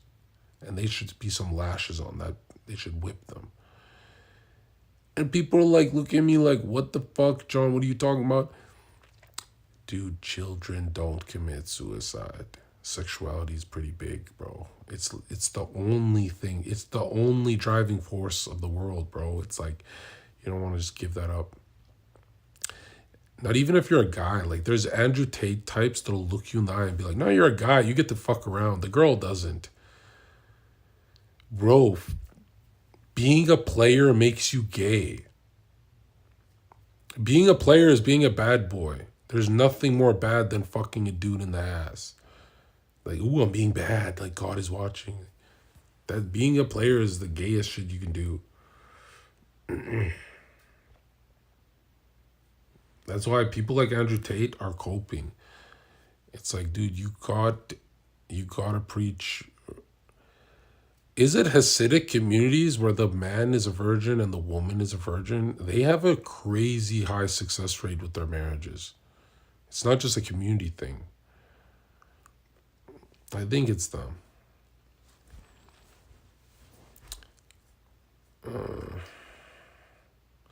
Plus, isn't it creepy? Like, you're being deviant with strangers? Isn't that fucking disgusting? I done it a lot. So think about it. You're being deviant with strangers. Like, I'm kind of glad people can just be like, actually, he's a rapist.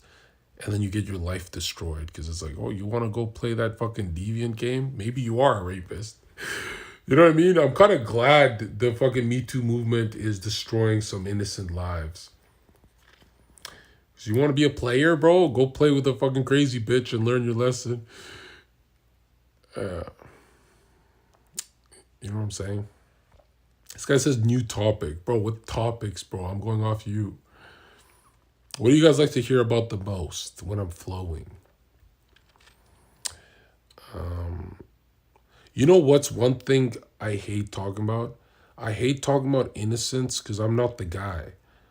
But am I allowed to preach something I'm not that expert in? You know what I mean? I'm not an expert in innocence. Why can't I preach it?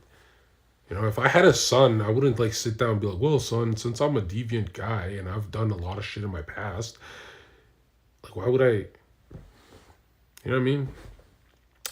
I can preach it. Why can't I preach it, bro? Dude, I used to be euphoric before I had sex. I lasted a long time. I lost my virginity 1 month before 20 years old. So I was euphoric, dude. I used to just, like, no burden. Like, after you have your first deviant experience, there's portal opens and your life changes forever. Anyone who loses it at 13 chases skirts for the rest of their life. You know what I mean? They're deviants, right? They're like fucked up in the head. I lost it as a man. Like, I'm proud of that. You know what I mean?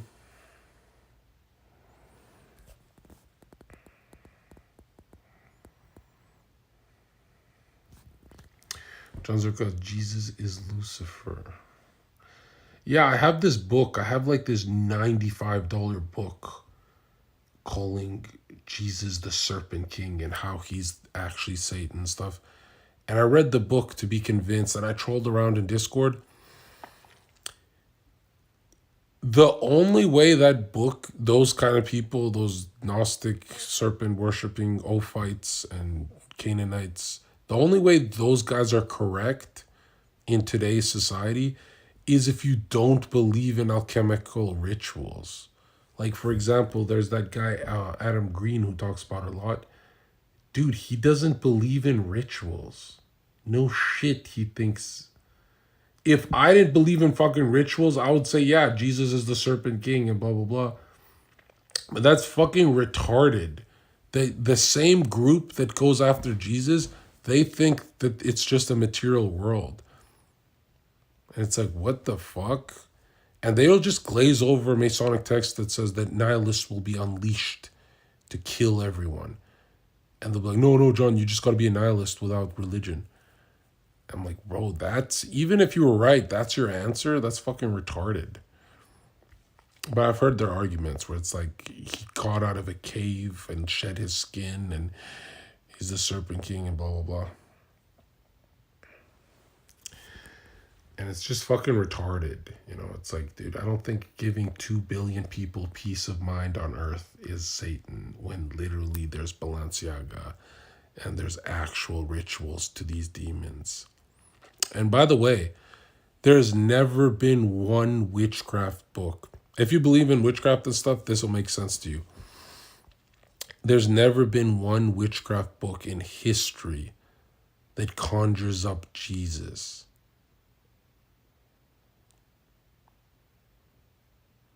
Why is everyone saying my lips are fake?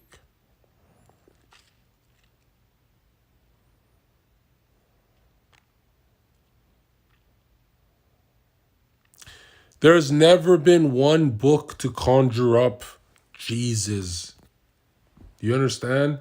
There's thousands of banned books to conjure up certain demons depending on what you're trying to do. Aleister Crowley, who was good at this, was knighted by the Queen.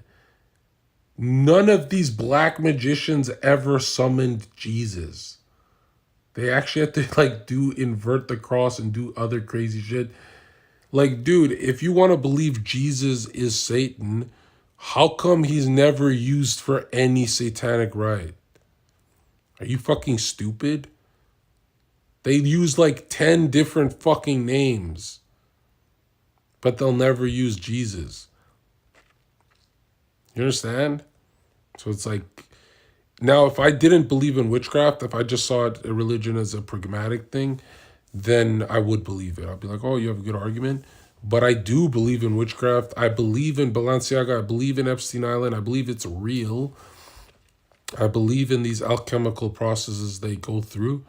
And there's just too much evidence for it. And probably the smoking gun nobody notices is, in history, capitalists are not the highest paid. Geniuses are not the highest paid. World changers are not the highest paid. Revolutionaries are not the highest paid. Kings and queens are not the highest paid. Black magicians are literally sitting where they print money. So you're telling me, hey, they have books on black magic and they print all of our money and give it to the king and queen, and I'm supposed to think their magic doesn't work? They have all the material wealth of the world. How the fuck do they... And they all... Look, man, if every zillionaire had a big dick, I'd say big dick attracts zillions of dollars. But every zillionaire has a book on black magic. And they're profound. They're good at it. If they're not, then they're like that fucking Queen Elizabeth, who she sucks. She never did anything with her fucking life. She sucked at witchcraft, right? Seville guy was better than her. Some of them just suck at it.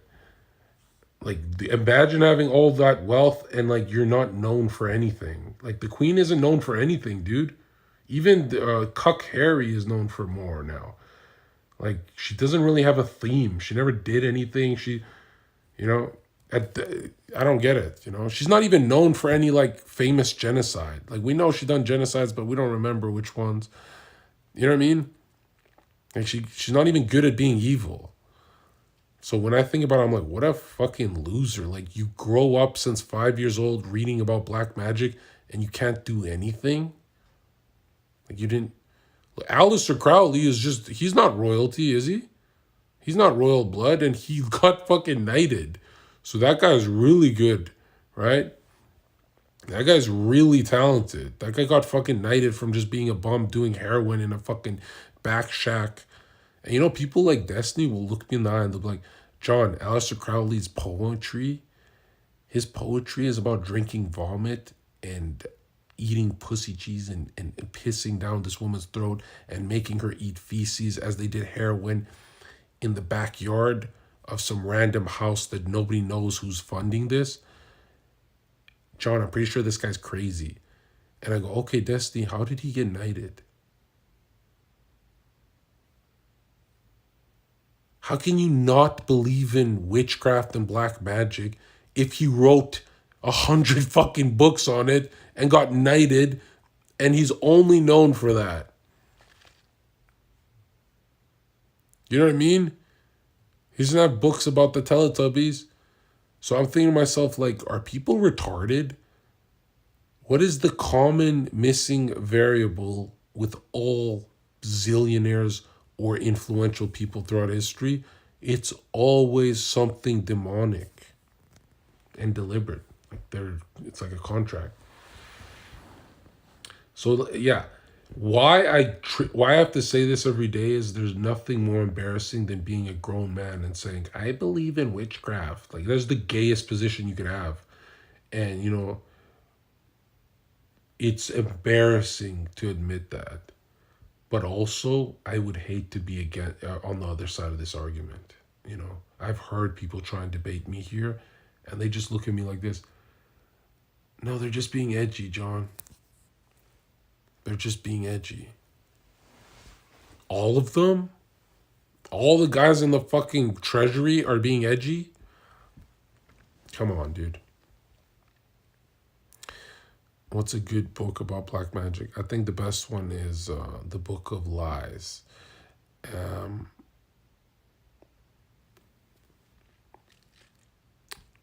But I haven't read too much into it. I don't know. The documentary I was watching once wouldn't even read some of the book because it was that afraid.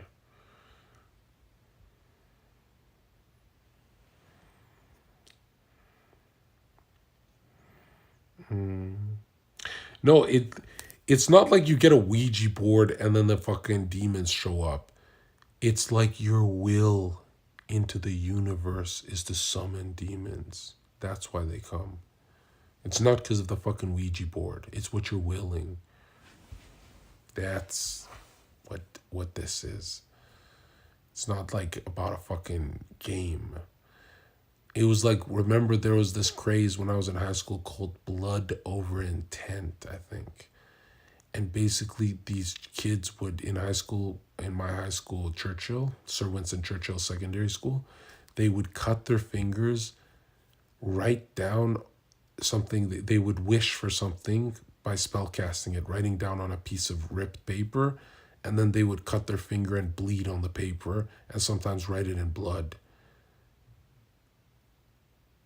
And then this was a whole trend. There was like 30, 40 kids at school doing this. And a lot of kids were like, oh, I don't want to get a part of that. Did it ever work? Yes. Look at, I forget her name. She made $20 million and then she leaked a photo covered in blood saying she's like this celebrity talking about not Broomhilda, what's the word called?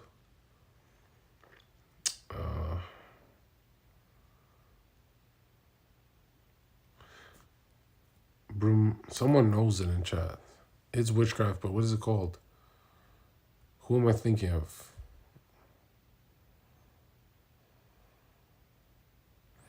Yeah, Churchill's in Masonic robes, yeah.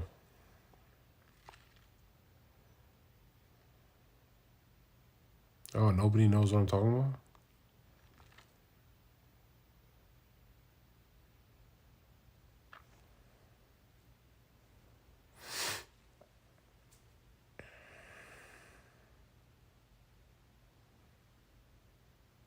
I didn't hear the question. What the fuck? You're watching the stream, bro. What are you in the back of the classroom? Wake the fuck up. What is it called, guys? The celebrity who got caught with the bloody man, this chat is not based at all.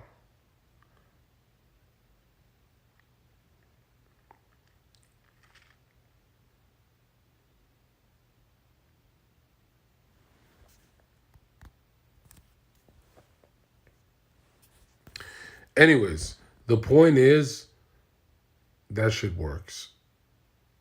That shit works. Unless you have a distracted mind where you're thinking of other things, but if you're focused, conjuring up demons works. Like, you got to remember, you have two choices. One, oh, I have a chemical imbalance, so I raped her violently. Or two, I was demonically charged. That's why I raped her violently. There's only two realities you can live in. One is a chemical thing, which doesn't really explain anything. It's actually fucking retard science. And then two is like, yeah, people are demonically charged. Some people get jealous, their wife fucks someone and they go shotgun them and plead momentary insanity, right? Well, I don't think it. The scariest thing to me is that most people are satisfied with saying that guy's just crazy. That guy who, what are the chances every single, except one, I don't even know if I think it's 99% of American psychopath killers are all linked to occult and military and both psychic programming with the trauma-based mind control and Satan worship. What are the fucking chances? You know what I'm saying? I think all of them except one. And I'm pretty sure there's evidence for that guy too, but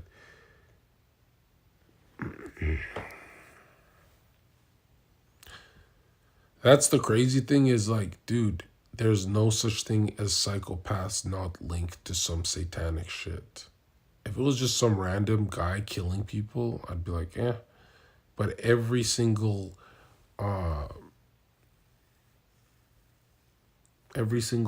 American famous murderer was linked to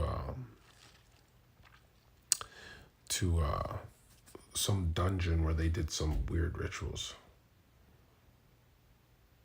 I don't know about John Wayne Gacy, but I'm not gonna lie, that guy terrified. If I had one fear, it's that guy. He would dress up as a clown, and he was fat. That's the scary part. And he just murdered the shit out of children and put them in his fucking basement and tortured them. And imagine torturing kids to death with an axe and having a blue-haired liberal turn their head and say, he's just crazy. Yeah, that guy who put the child's head in the freezer. Yeah, John, according to Destiny's studies, he's just crazy. Do you guys like not believe in evil? No, evil's subjective, John. He's just crazy. Evil's a polarity. Like, he's just crazy, John. Evil doesn't exist. Evil would mean that there's also God. That doesn't make any sense, John. And I'm like, dude. And you know what's funny is the intellectual position of 2023 is that he is crazy. That it's not that he's demonically charged. But in Manny P. Hall's time, or let's say 1900s, 1700s, or any time in history, they'd say that motherfucker's demonically charged. He's cutting a kid's head off, bro. He's the adversary to God right now. He's coping. So yeah, I think I make a strong argument. I think I make a strong argument for why I talk about God, because it's like it's an everyday thing, you know? I feel like nobody makes strong arguments for God anymore. It's like, I don't know, people debate the dumb shit. If you just go to where the money is, God gets very real. Like, where are the billionaires? What do they do on these islands? You know, didn't the Bible say they're going to inherit a lot of the material world? Man's got lip filler, Botox. You know, this would be funny if there was like a punchline or something, but you're just like calling me good looking. This would be funny if there was like a hint of truth there, but you're just like calling me good looking without realizing it.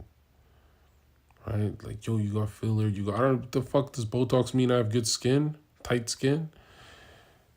It's like, bro, you've been repeating it for a long time. He's saying you sold out. I can believe some people actually believe that, because some people are actually like, yo, if you got teeth like Donald Trump, that means you'll also get Botox, because probably Trump has that too. And I'm like, dude, it's John Zherka. Like, I'm not gonna lie to look cool. I'm already cool. I'm already like the guy on Twitch, bro. Like, everyone wants to suck my dick. Like, your e-girls you watch want to suck the skin off my dick. I don't need to lie. I can literally say I have filler and still fuck your favorite girl. I don't need to lie to look cool, bro. I can just tell you the truth. You know what I mean? Like, it's not something I would lie about.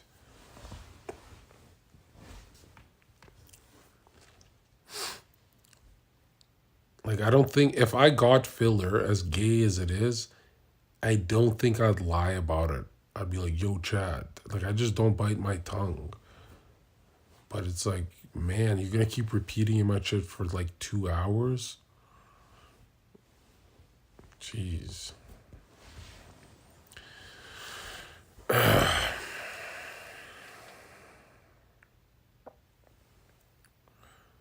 Bro, I wore a rainbow shirt once. I have a rainbow shirt. Like, I'm not above a joke. Okay? I'm not like trying to look cool. I'll wear a rainbow shirt. So I don't think if I had Botox, I would be like embarrassed to say I did. I don't get why you think I'm like a sellout for that. You have to say, you look at your teeth, John, you're a sellout. My teeth are fucking gorgeous, bro. You bitch wants to suck me off. Anyways, here's what I was saying, dude. Been talking on the phone. Why do you think you are good looking? Because when I was a teenager, I would draw men who look like me, you know? And then my face morphed into this face. And so the people I was drawing, those like superheroes, I kind of became that. But I'm not going to lie, sometimes I look in the mirror and I want to kill myself, you know? And I take that vanity thing serious. Because there's one thing I noticed about men. Men who don't care about how they look,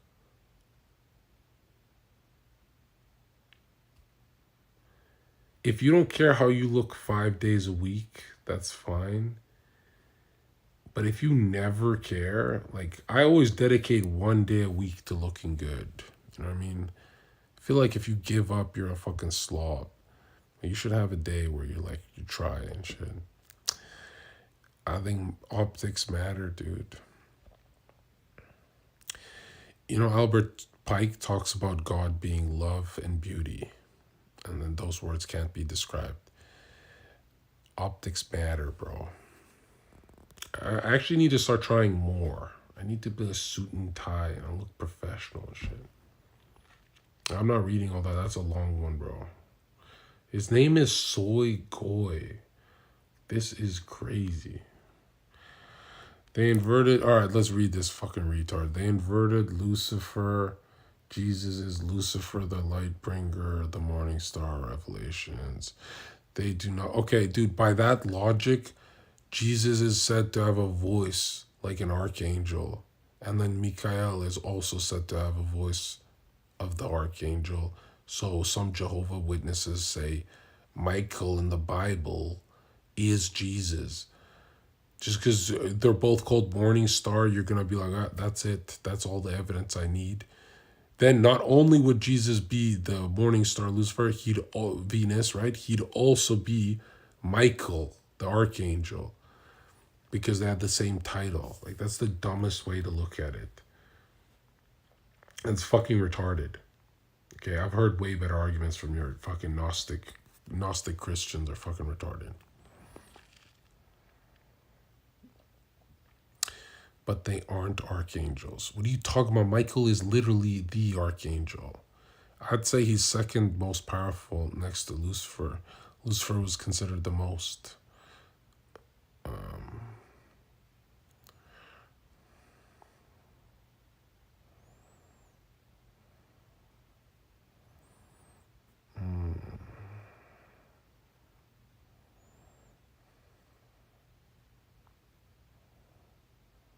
Sneeko liked my fucking comment. Oh, now you respond, you little fucking bitch. Now you respond. Like, he's one of those guys who will not text me. He'll like what I sent because he's just too big for me. He's just too famous. Like, fuck do you think you are, Sneeko, bro? I'm not gonna lie, Sneeko, it reminds me of bro, the guys I grew up with in high school, they all loved Hitler as well. I've never laughed harder than seeing that Aiden Ross clip where Sneeko gets fucking sturdy to Hitler. Bro, that was the funniest Twitter shit I've ever seen, man. But it's like some random folk song, like some random Germanic folk song. It's not, I don't think it has anything to do with Hitler. But that shit was so funny because Aiden's Jewish, so that was the funniest clip I've seen of 2023, dude. Because it's like seeing high school days. You know, in high school when people are obsessed with Hitler memes, they're like repeating in the content world.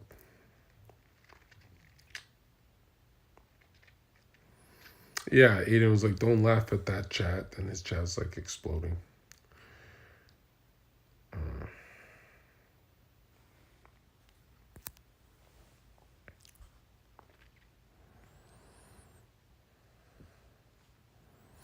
No, bro, Jesus being Satan's fucking retarded because he's offered the four corners of earth or the four wings by Satan. So what is he offering himself?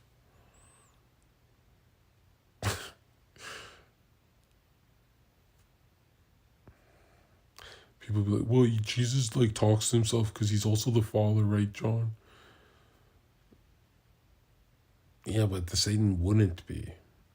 And it'd be the Father, the Word that's next to the Father, because there's nothing dumber than trying to understand God. You understand? There's like a mediating word that you try and understand. Because look at this. This is a crazy argument for God that's going to blow your mind. If the creation could understand the Creator, I seriously doubt that's your God. You know how Christians go like, I want you to have a relationship with Jesus. You can understand him and stuff. It's like you can benefit, but you really think you as the ant are going to understand God? Are you fucking retarded? Like, imagine if the ant looked up and said to the human, yeah, that's just fucking so stupid. Like, all these people like Destiny who try and rationalize God like that. I'm like, bro, you're trying to rationalize something that's outside of your realm. You know what I mean? That's crazy.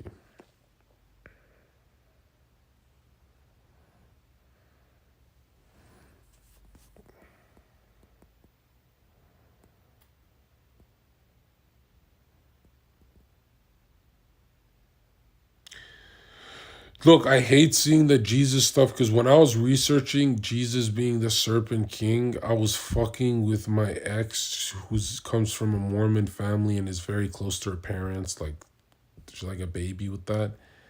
And she made her mom cry calling Joseph Smith a Freemason because of the shit I was saying to her. And then she told her mom, hey, my boyfriend said Jesus is Satan because I was reading some Jewish texts and I was fucking with her. And her mom starts crying. And then she tells me like months later, and I'm like, bro, first you go to your mom and say you're a flat earther. Then that's when your mom gives up on you. And then you say, the funniest part is she said, I don't want to argue it. I've never in my life seen someone become a flat earther and say, yeah, don't feel like arguing it. So she went up, sat down in front of her whole family. She said, the earth is flat. You guys are all crazy.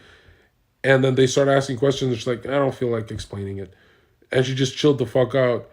And I'm thinking to myself, like, whoa, this family's going to stab me. And then she turns around and says, Joseph Smith's a Freemason, according to my boyfriend. And the mom, it literally already hates me. And I was like, bro, this is like those movies. This is like a Disney movie. This is like horrible, dude. And I remember we argued. She's like, what do you want me to do? Lie? I'm like, if your mom's crying, then lie. She's fucking crying, bro. What the fuck? Like, it's not that big of a deal. Also, none of you guys are allowed to be Freemasons. So not Freemasons. You're not allowed to be flat earthers and say, I don't want to argue for it. You know what I mean? That's retarded as fuck.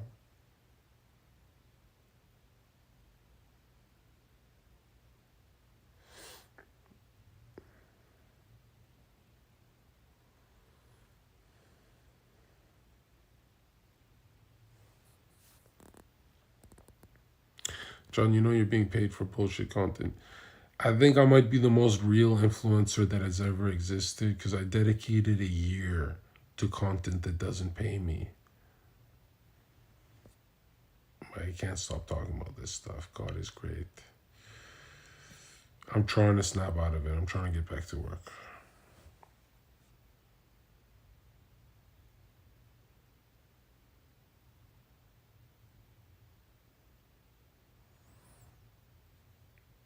Yeah, I'm not a fan of Mormonism.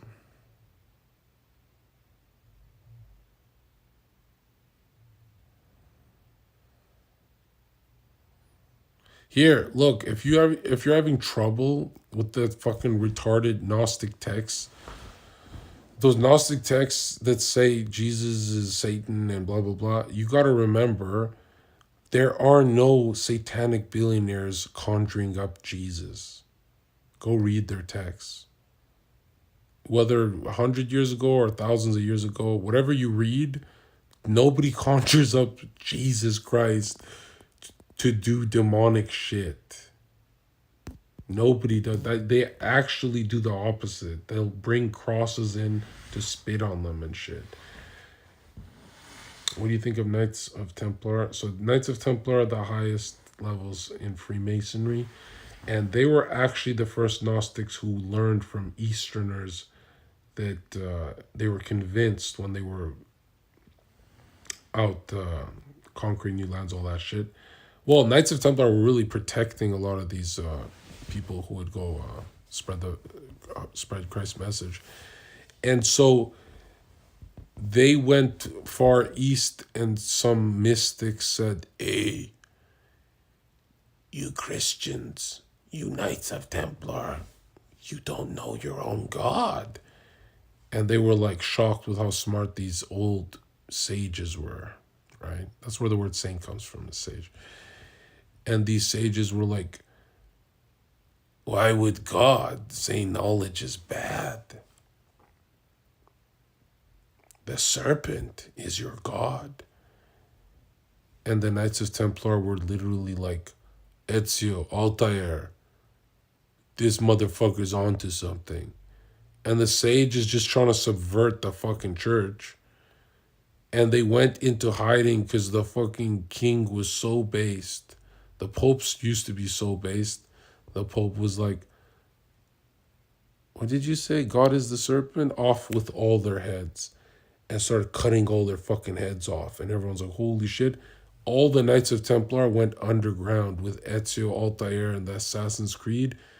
And they're like, dude, we can't tell people that we worship the serpent. And they're connected to Ophites and Canaanites and early serpent worshippers of the first century AD. And so they studied it underground. And what they learned quickly is that they were more powerful than Christians. Because if you want to be next in line for the throne, you gotta kill your brother.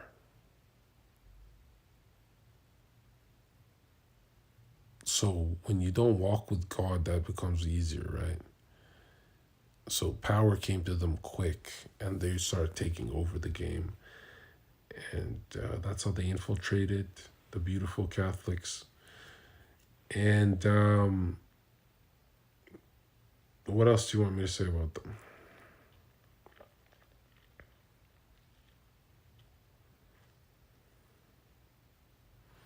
If you think the serpent is bad, then you're just what? If you think the serpent, if hey ink bites, he says red. It says ink bites. If you think the serpent is bad, then you are just a Talmud cuck reader. The serpent is king and the key for us. Okay, that's a Freemason in chat. 100%.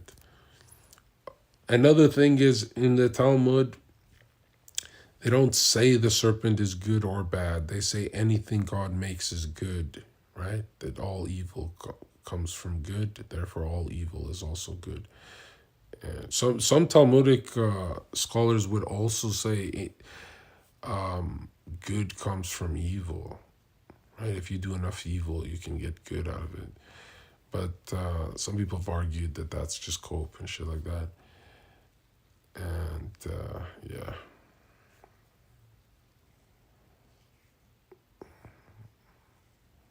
I'm too Chad to know all this shit. I'm like practicing what I remember. I'm fucking crushing it right now.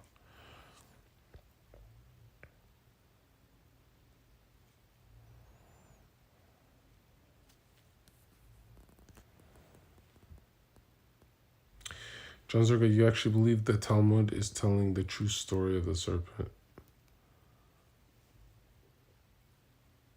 What? No.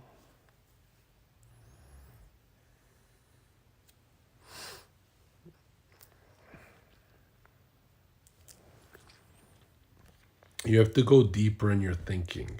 Why the tree of good and evil, the knowledge of good and evil is bad, is because children are innocent. Now check this out. Knowledge, gnosis, curiosity, you're saying is a good thing. You're saying knowledge is a good thing, right? You don't want to just be a nice, innocent farmer with your wife and kids. You want to be knowledgeable. You want to be a genius.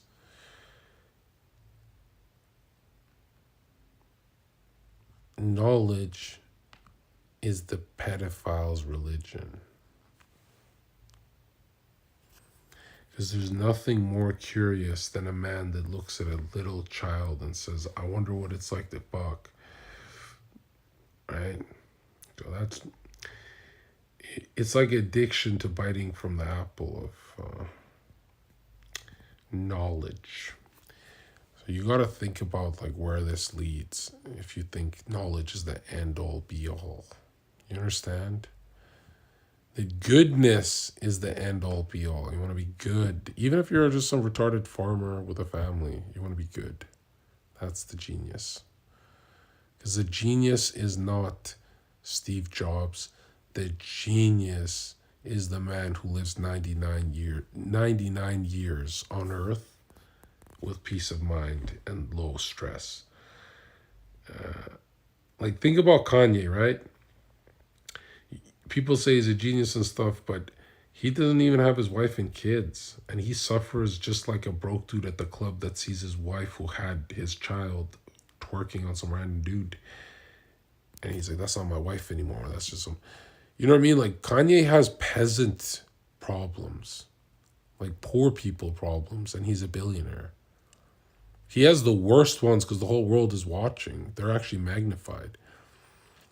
You gotta ask yourself, like, this genius thing, like, why do you value it that much?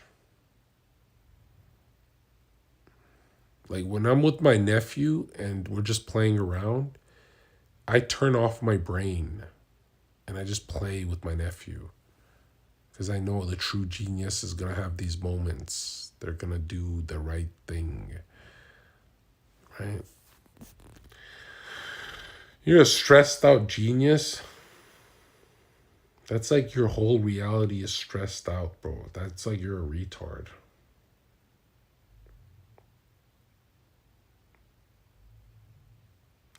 You know what I mean?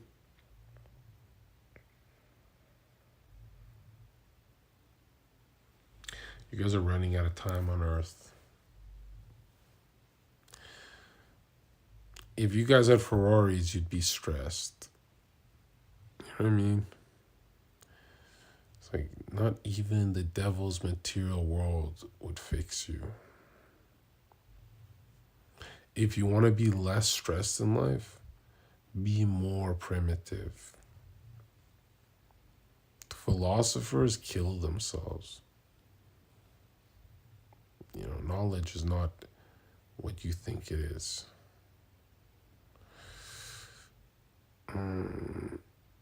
Smart people get very depressed. Like, we all have this fat retard friend who loves Warhammer. Thinking of Ray. Shout out Ray. And his life is, oh, new Marvel Cinematic movie. Oh, some Marvel Cinematic Universe. Oh, Iron Man. Oh, Warhammer. Oh, Gundam. And then just like, oh, we're going to get some fucking taquitos. We're going to get some hot and spicy wings. And then you're like, yo, this is like my dumb friend who doesn't really read any mystical texts. But are they dumb? Because their whole life is kind of like stress-free. And I'm the one like aging and killing myself thinking too much. So I'm like, is his baby like mind? Is that the stupid mind? How is that the stupid mind? I'm the one suffering. I can't even solve my own suffering. This guy's on autopilot, not suffering. You know what I mean? So sometimes I go like, whoa, dude, a lot of life is becoming more primitive. Like, what was I like before puberty? I gotta go back to play, bro.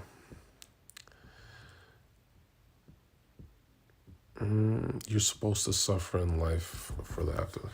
Listen, dude, the point of life is to reduce your suffering, okay? Like, serve God, but you're doing that as you're reducing your suffering because, dude, there's something weird happening to the world, man. I remember when I asked my dad, I'm like, hey, did you ever see anything like COVID where they locked down the world? And my dad's like, nope. And then, you know how dads usually say things like, yes, son. Like they know everything. My dad's just like, nope.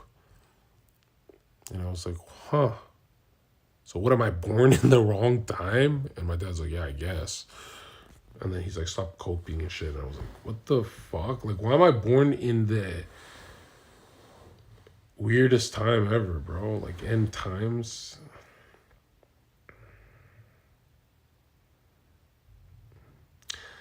No, knowledge is cope, right? Knowledge is the retarded cousin of faith. That's what I say, right? Sometimes you seek knowledge because you lack faith in God, you know. But like some dairy farmer, they don't lack faith. They're just chilling. Yeah.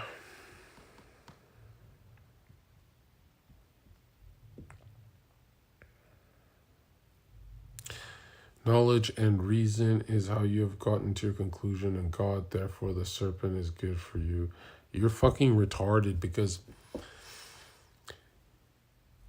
It's me coping, bro. If someone's talking about God every day, they're still struggling with faith. Actually, every day I feel like every day we wake up as atheists. You know, I swear, every morning I gotta like go through who I am, and it's like, man, I wish it was on autopilot sometimes. A retard just reads the Bible and goes, "Oh my fucking God, Nephilim and giants! Wow, this is real." You know what I mean? A retard can just fucking absorb that shit. And then people are like me are like, oh, the Bible's not enough. I need to do 1,000 pages of Freemasonry just to find out what the opposing team is looking into. And it's like, dude, this is not paying me. This is taking a lot of time, and it's making me fucking. I'm a dude talking to my phone for hours. I'm losing my mind, bro. That's why when I organize it into a documentary, I'll finally see my thoughts and I'll be like, relief, you know?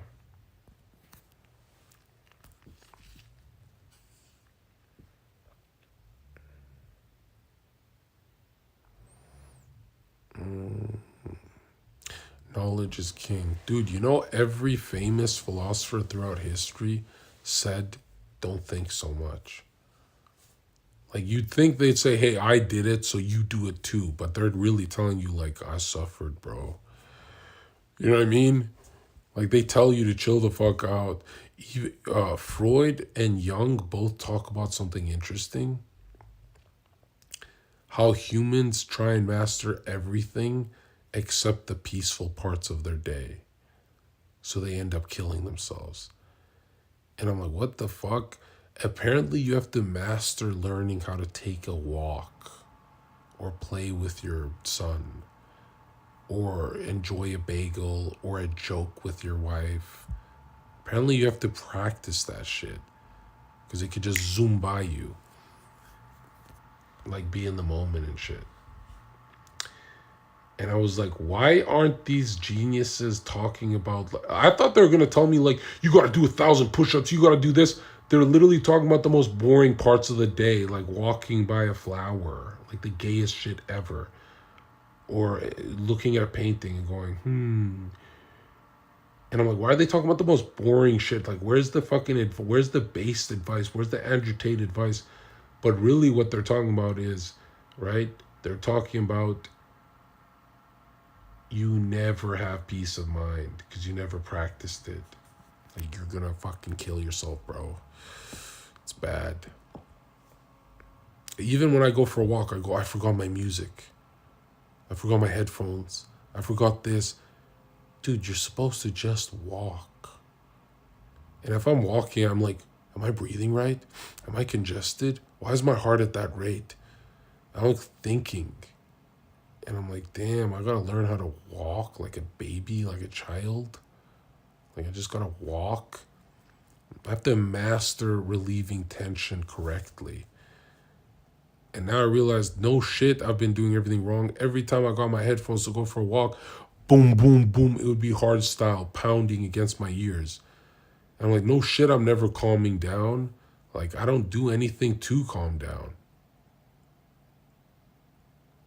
I'm like failing at calming down. And I want to fucking strangle myself where I go, I'm 28 and I'm realizing this. Bro, this is stuff you should know at 15 years old, bro.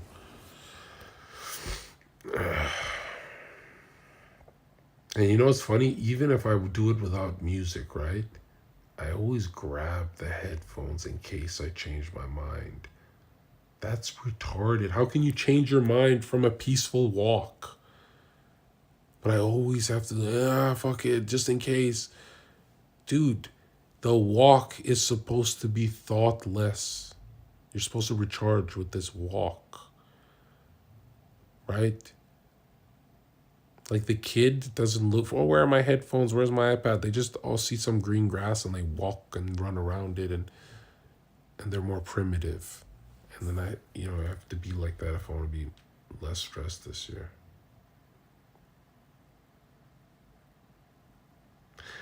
You know what I mean? It's like we carry our gayest thoughts with us throughout all day.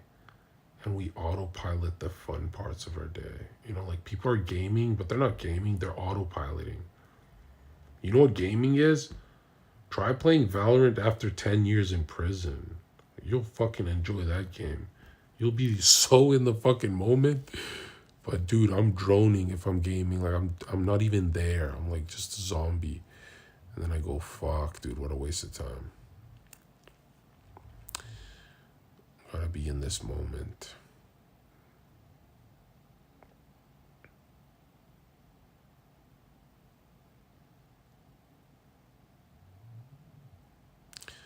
You said every time you are in Walmart and hear children crying, you understand Moloch more. Can you explain?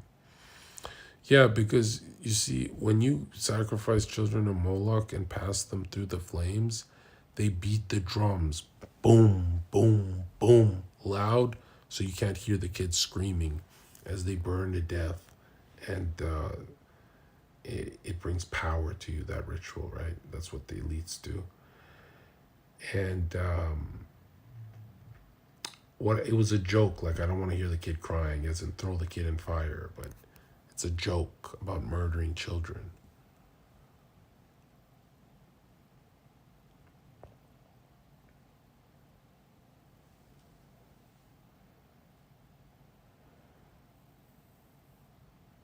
I'm not gonna lie, one time I had a flight to Oregon. Yeah, this is the fucking most evil shit I'm gonna say because they're such nice people. But I was panicking because I was off like 5 flights trying to get home. 2022, I think. And I just sleep in the midst. This airport doesn't even have corners where you can, like, you know how people sleep in corners of airports? It doesn't. It's just a hallway that people, right? So I was like walking forever. I'm like, damn, there's nowhere to lay down. I just need a few hours sleep. So I just laid down in the middle of the hallway and people would walk over me, right? And I just slept in the middle of the fucking hallway. And then I woke up and I'm like, fuck, I'm gonna be late and stuff like that. I took a flight. I forgot where I was going. But anyways, let's say I was going to Portland, right? Yeah, I was going to Oregon, Portland to catch my other flight back home to Van. And I'm panicking this big airport. I forgot which airport, but it's big. And I don't know where it is. And I'm so tired and I'm confused. And I look at my ticket. I've done 1,000 flights. I should know this by now. This gate, where's this gate? And then I said, stop looking for numbers. You're going to miss your flight. You have 5 minutes left. Focus.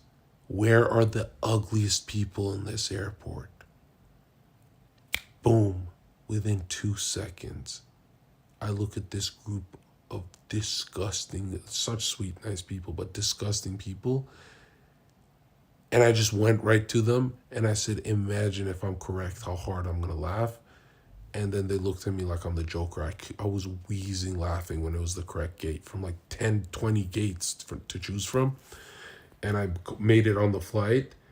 And I remember sitting on the plane feeling so ashamed because they were so nice to me. I was like, dude, I kind of found you guys as like, because I knew from all these gates, Portland got to be the ugliest, like the most lib. But I still remember, I'm like, you talk to yourself in your head. I'm like, that's got to be the funniest thing I've ever done in my life that's not on camera. And why am I saying this? How did I get here? I forgot what I was saying. Oh, right, the baby thing. Yeah, there's a baby on the plane behind me, and the baby cried for like 4 hours straight, nonstop. The first time I've seen a baby not stop crying for 4 hours, and it was the first time I actually had thoughts of like, I'm never in my. I hate those guys who complain like, bro, it's a baby, just don't complain, bro. I'm not gonna complain. Kids cry, but that to me, I've never had a baby sit directly next to me right here crying for 4 hours. That was the first time in my life I thought like, you know, I wish Mohammed Atta's. I hope it's his turn to fly the fucking plane. I want to give him his coffee and wake him up. And I'm kidding. Look, I want to say I'm kidding so I don't get banned, but Osama's hookah is laughing in the chat, right? So it's like I can't avoid this ban if it happens, right? Like I'm worried Twitch is gonna email me saying like, "Yo, you can't do any more Muhammad Atta jokes," and I'll be like, "Okay, I don't want to be partnered anymore," because like people tune in for this part.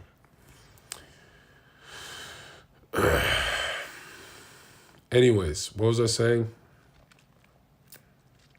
God murdering babies. What else do I talk about here? I don't know.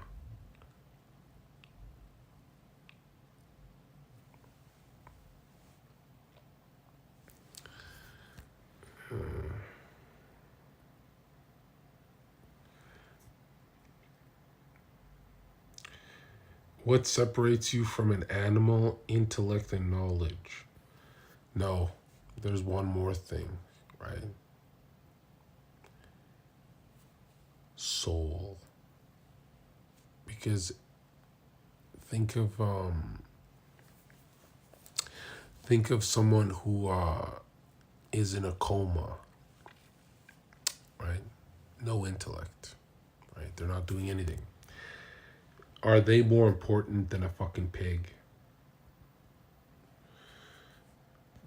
And then ask yourself, why do you think that?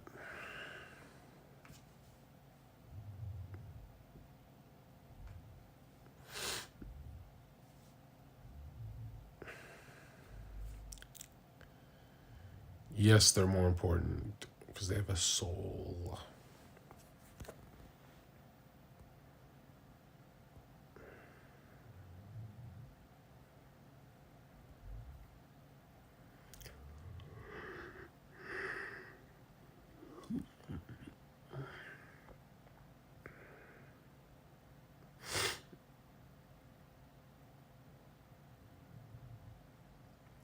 Do you believe we're made in the image of God? Yes or no? Yes, I do.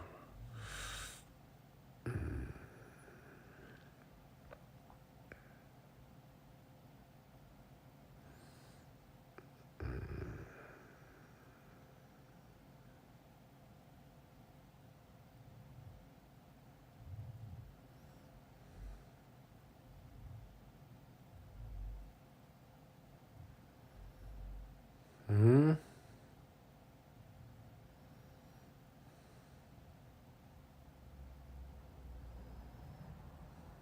Okay, they're quoting Osama bin Laden in chat. Like the real Osama.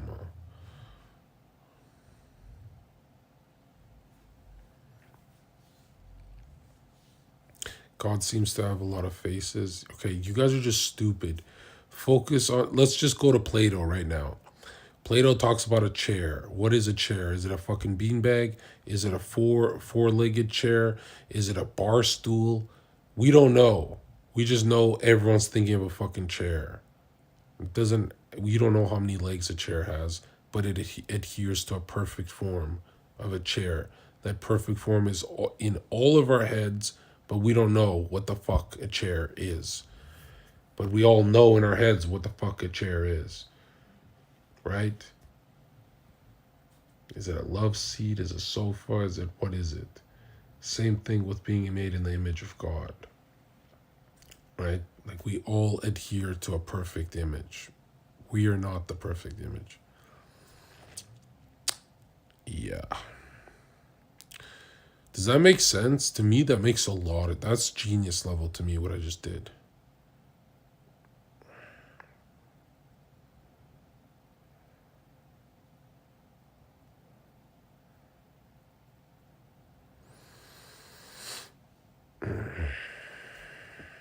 Yeah, it's mid, actually.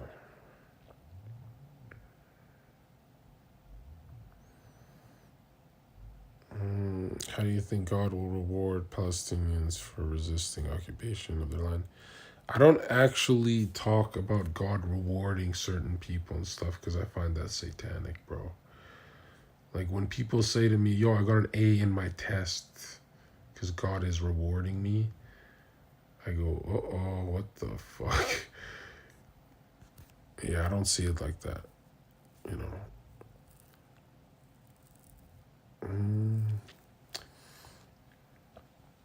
It's gonna sound weird, but sometimes I think focusing on God can be unhealthy. For me, it's a lot more healthy to focus on demons. Because, like, I battle with them. Even in the invisible world, they affect the material world, my impulses and my choices. I think focusing on evil is a lot less stressful than focusing on God, right? I feel like people who focus on God too much are trying to outsmart God. You know what I mean? It's like, well, why would God do this if God did that? And it's like, bro, you're a fucking ant. Like, stop asking the question. You know your battle is against these demons. Like, get to work. Go to war, bro. Yeah.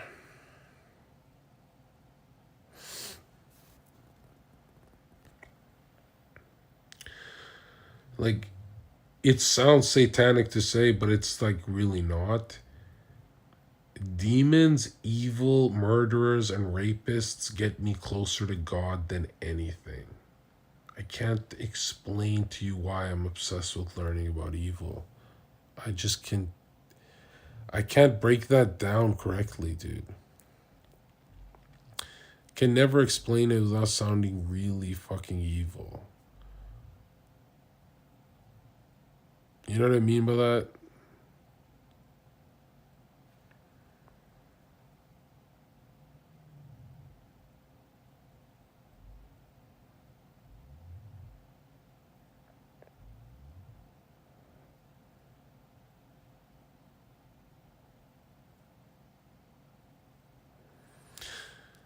No. No, you don't get possessed by accident, dude. You do a contract. You know why demons ask you for these soul contracts? Because they're actually afraid. Like, they see you as God's property.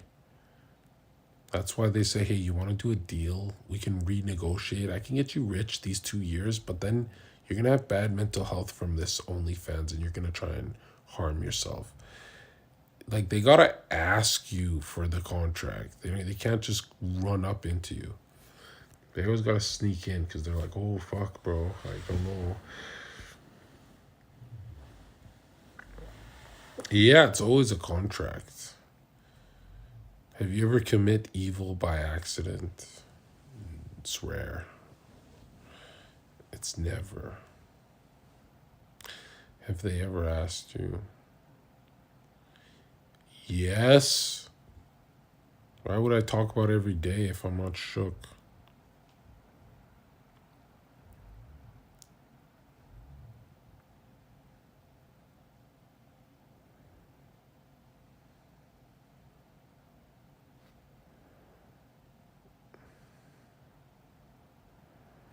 You think Andrew Tate made contact with a demon? Yeah, I think Andrew Tate suffers with pride a lot. Where, like, Tristan tries to save his life and says, don't trust this vice rat. And then Andrew Tate's like, I'm the genius. I got us here. And it's like, dude, Tristan's radar is pretty strong for sniffing out a fucking rat. But he will just always big brother it out of pride. And it's like, dude, Tristan is more sound because he's not in the limelight. He's not affected as hard. You can see Tristan's mind is closer to what he used to be before fame than where Andrew is. Andrew's completely, I was right about everything, you know? Like, the ego is unreal right now. I never attack ego. This is the first time I've ever attacked someone's ego. But I'm like, you have a good example of someone who's dealing with the fame better, and it's your brother, right? That's why I turned to my brother. I was like, well, when I pop off, I turn to my brother because I go, oh, he's going to be way closer to reality than me. You know what I mean?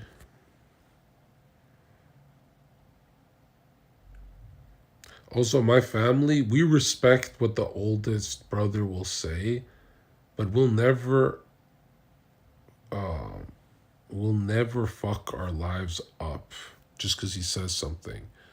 Like, if the youngest in my family says something wise, The older ones actually listen. We don't have a pride issue where we're like, no, you're the younger brother, I'm not going to listen to you. No, if you say some fucking coherent shit, my family will take it. And I feel like Tristan's and Andrew, it's almost like he's not allowed to listen to Tristan. You know what I mean?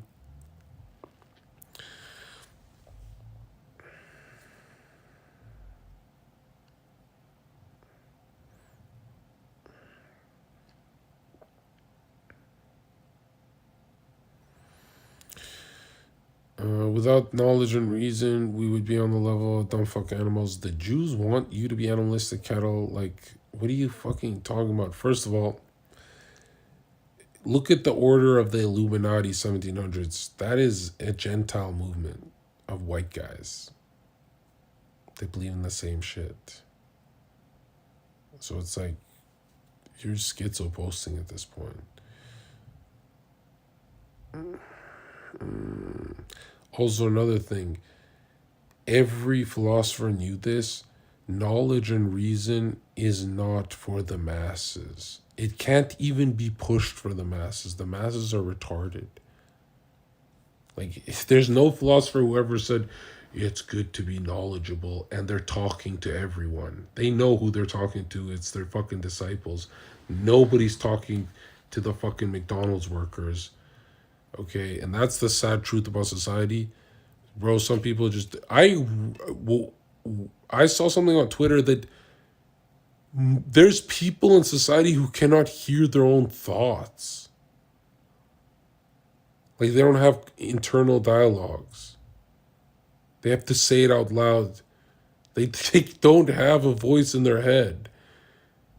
I said that's 100% bullshit too, Kev. I said the same shit. I'm like, there's no... I know they're dumb, but there's no... How would you get anything done if you're not talking to yourself throughout the day? What?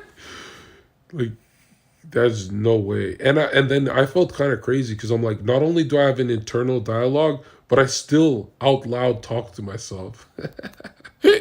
I'm double genius, bro. No, if that's true that there's humans without the voice, without hearing themselves, I get without that dialogue. If that's true, then I don't want to live on Earth anymore. That's the saddest shit I've... That... You mean there's bus drivers who don't hear themselves think? Yeah, I think I'm done, bro. That's terrifying.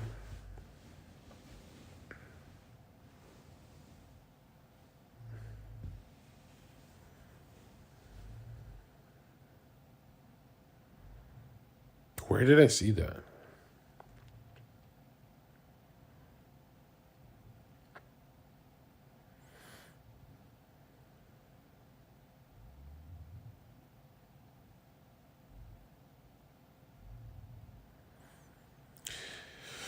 I know I'm gonna regret saying this because, like, this opens up a can of worms and stuff. But, dude, autism comes from vaccines.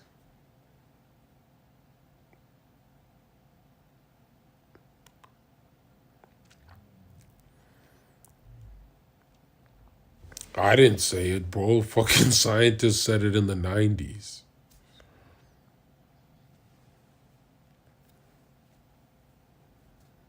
I didn't say it. I just read it. I'm reading right now. I have a computer screen in front of me. But there was like that Vietnam thing where it's like before and after. And then autism boomed. I just read it. I don't know what I believe. I just read it somewhere.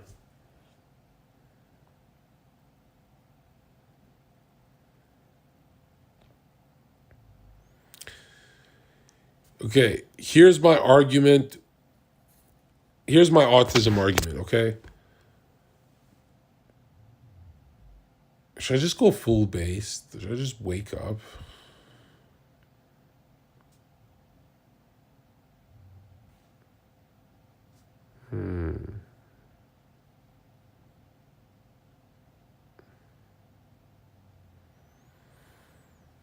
Okay, here it goes.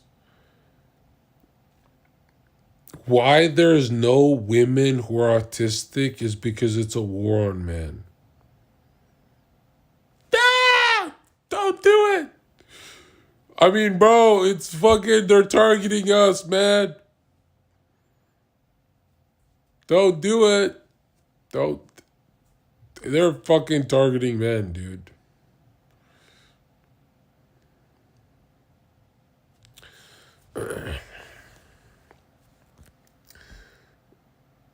There's 100% autistic chicks. No, that's just a woman.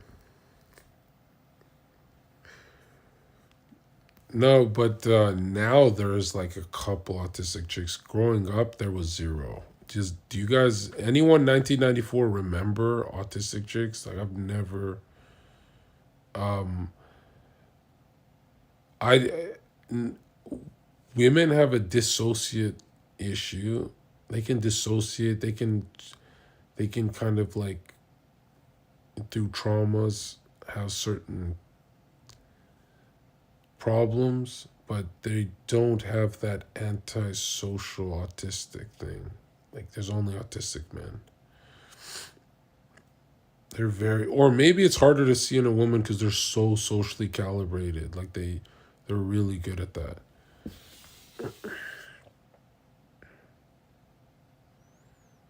No, no, Bill's really good with sarcasm and shit like that.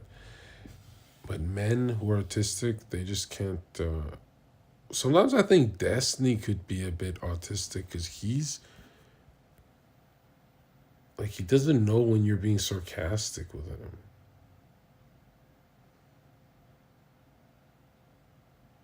You know what I mean? But I don't know. Maybe it's because he's on guard talking to a troll. I don't think Destiny is, no.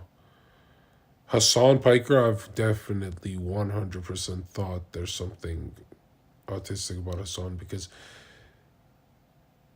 I was like, why does he keep intentionally like looking stupid, not understanding, reading the room? And then, oh, maybe he has an issue. You know what I mean? And I'm not gonna lie to you, it's like a lot of Twitch streamers and stuff, I can just see them in the special class. I can just squint my eyes and be like, yeah, I can see, hey, Lakari, and hey, everyone. You know what I mean? Like, I started chilling with influencers and I'm like, huh, there's a lot of autistic influencers that I just, sometimes it like passes my radar. But then, like, over time, I go, whoa.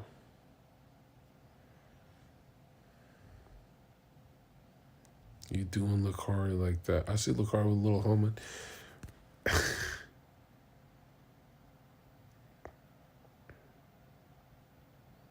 You want to hear something crazy? What I used to watch for content was a mad scientist named JF debate with Destiny, but the debate gets interrupted by a woman he allegedly kidnapped who has autism, severe autism, but he's trying to procreate with her because his life mission is to have sex with as many women as possible and pass his seed in genetics because he doesn't believe in God, but he's very right wing and believes in evolution. And he got fired from being a genetics professor at a nice uni for some sexual thing with a student. And you think this is fan fiction, is Google JF versus Destiny debate. This guy's a real character. He met Trainwrecks actually, and he insulted Train, and Train called him ugly as fuck. Dude, when people are like, "What do you watch? What did you watch on YouTube?" I'm like, I watched fucked up shit, bro. I watched a lot of fucked up shit, dude. That's why I went to God, because I was like, whoa, everyone I watch is fucked up. Yeah. But that's not a random thought. Like, I'm not gonna lie to you, dude. I wouldn't be surprised if 35% of men are autistic.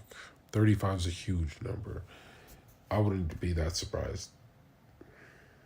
Something's something's in the water.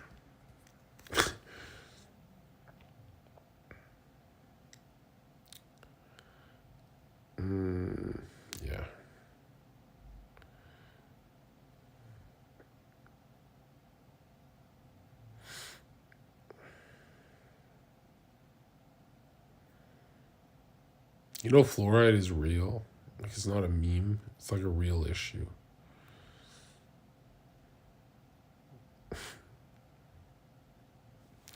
Who's your favorite character in The Matrix, John, Neo, or Morpheus? Mm,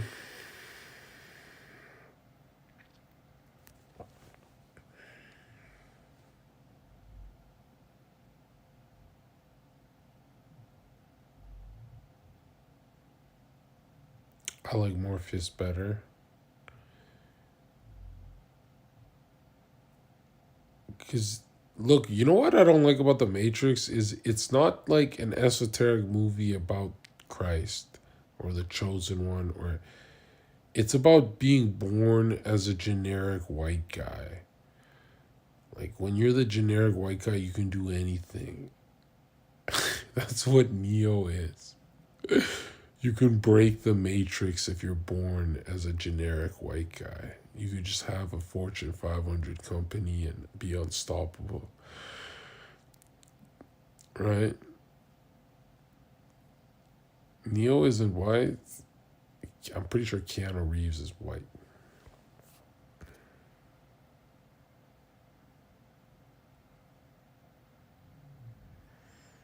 I don't always talk about IQ. IQ is retarded. Like, if you have a high IQ but you're broke, miserable, and trying to fucking harm yourself, I'd say, hey, nice test score.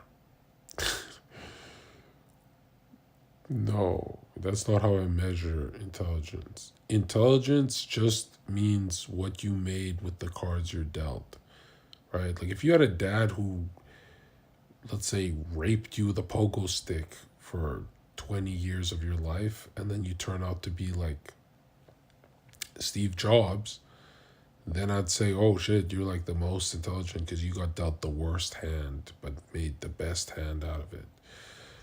But if you got like $10 million from your dad and now you have 11 million, then I go, okay, like, what did you do, bro? Like, how are you intelligent? You know. Or if you're a bouncer, like, there's no bouncer on the internet that changed their life. It's just me and Jones. Totally different lives. Totally different place now.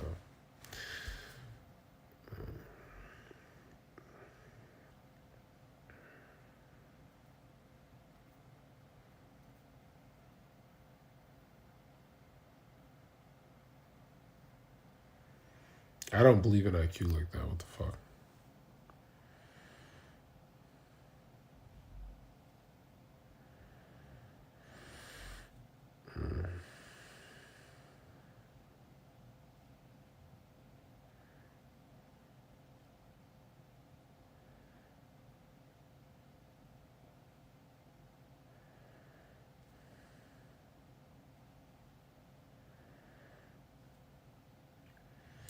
No amount of knowledge will save you from judgment. Yes, faith will. Faith is the opposite of knowledge. Mm. What is hope, chat? Hope is a waking dream.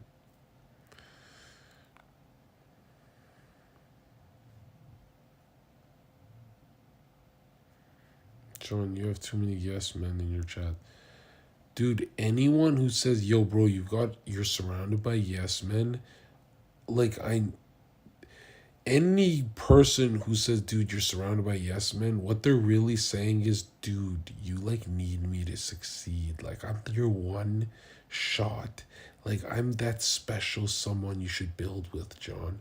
And it's so gay, bro. It's like every time I hear you at a party, you see, like, let's say Logan Paul, and then dude tries to sell them a beanbag. Hey, I'm Mike Malak. And then he goes, bro, you're surrounded by yes men. You like just need someone to tell you straight up the truth. And then Mike Malek becomes his best friend and changes, his whole life changes because of it. Like, dude, I've never seen someone in good faith say, yo, you're surrounded by yes men. It's always they want something from the guy they're saying it to, right?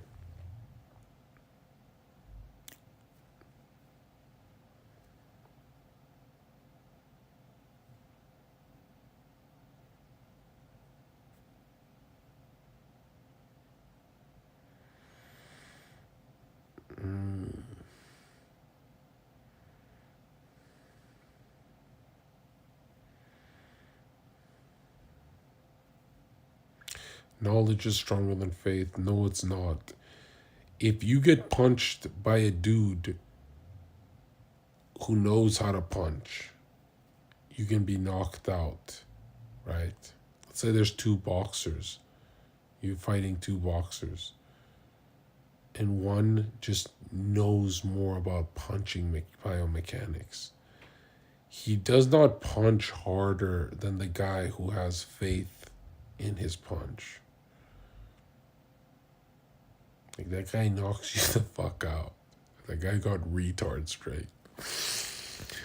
You know what I mean? If you're facing two boxers, who are you trying to fight, bro?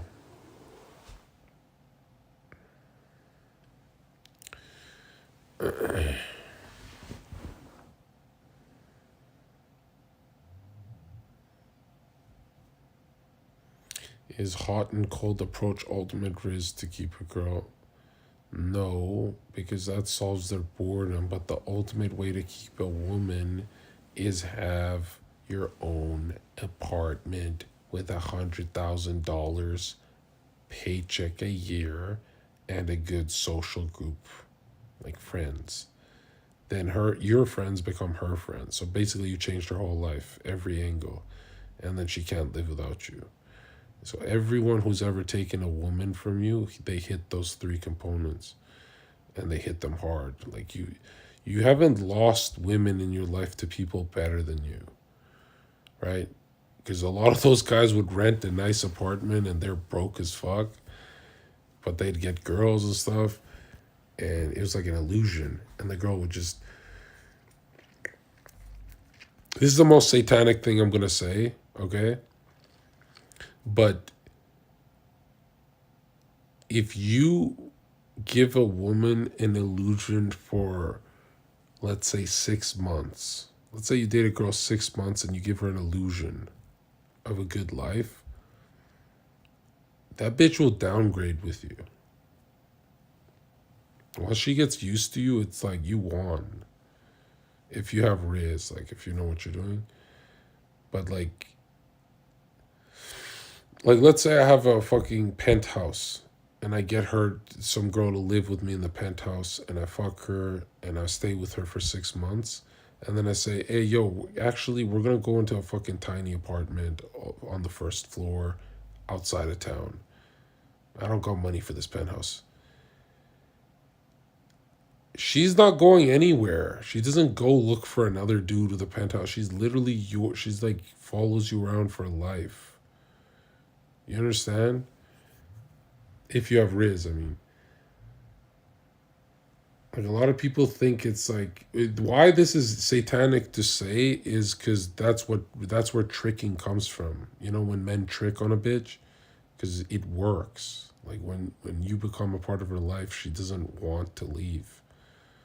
So tricking does work on a bitch. It doesn't work on hookers and strippers, but it works on women, for sure. And women know when you're tricking. Like, they know you don't got fucking millions of shit. Yeah. But they like cope. So yeah. Like, your goal isn't really to show her a good time. Your goal is to show her a life without you. Right? You just show her that door and she goes, I don't want to go through that door. So yeah.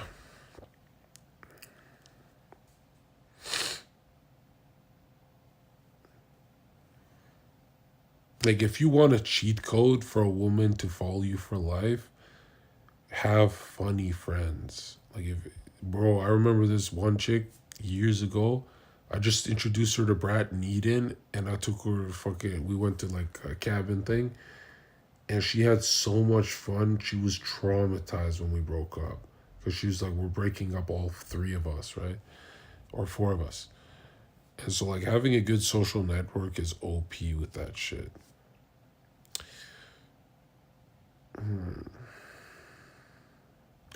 I can't bond with women, he says. One day a woman will show you a reflection of your younger self, and then you'll bond with her. Right? So eventually you will bond. You just keep going.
Should I just leave? There's like fucking retards in chat, bro. Was I talking to dumbasses this whole night?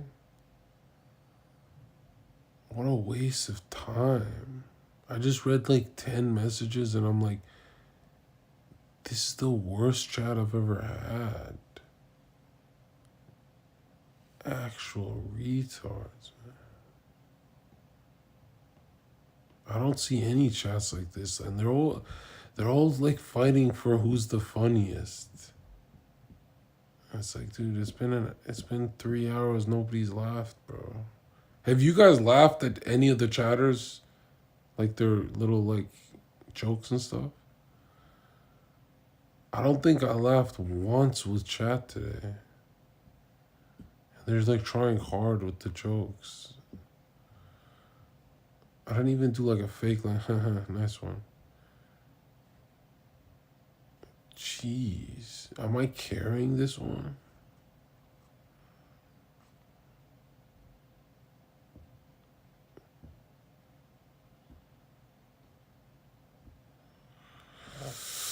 Usually chat's funny, bro. This is a weird old crowd.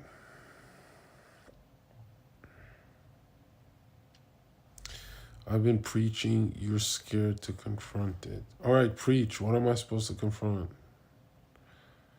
Oh, the copy pasta guy's back, bro. I'm not reading that, man. Should we permaban him? Did you sell your soul to Deacon? Is that like funny to someone?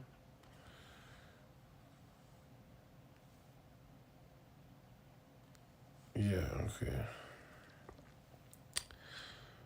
I thought someone's laughing at those guys' copy pasta. I thought it would be annoying for me, but someone gotta fucking read that and say, "Oh, that's amusing." But if you want to ban that, I'm so down. It was never funny to me. I was like just doing it for you guys, bro.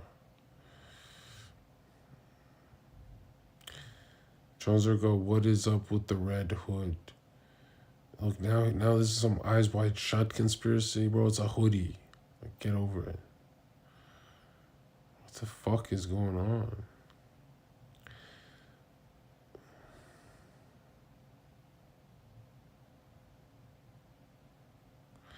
John, I have studied your game with girls. Damn, you know a lot. Bro, women are retarded, man. It's like the fucking easiest thing. Bro, sometimes I remember when I was younger, I'd be like, is she sucking my dick after like 10 minutes of meeting me? What the fuck did I even say? Like, there's no way that most people are lonely in life. Like, gotta be the easiest game on earth.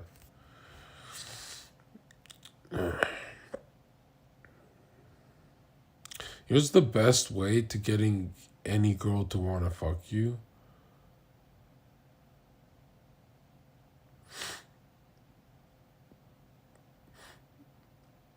Just tell the truth.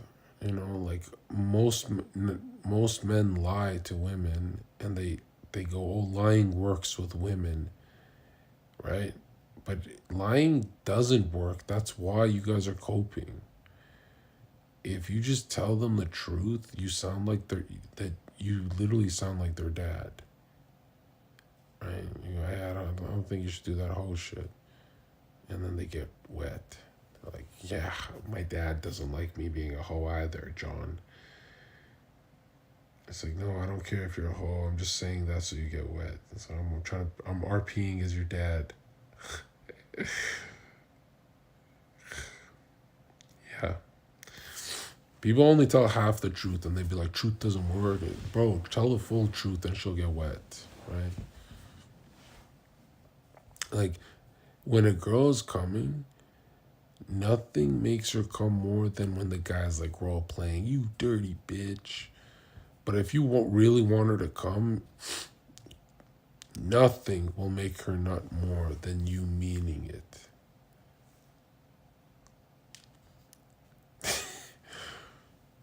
You know, like if you mean it.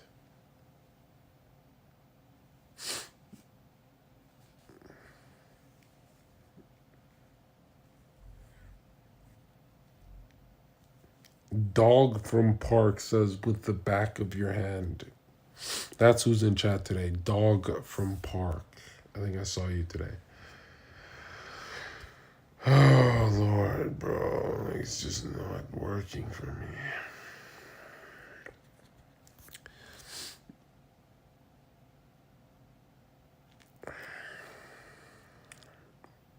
Now, don't make a woman nut, bro.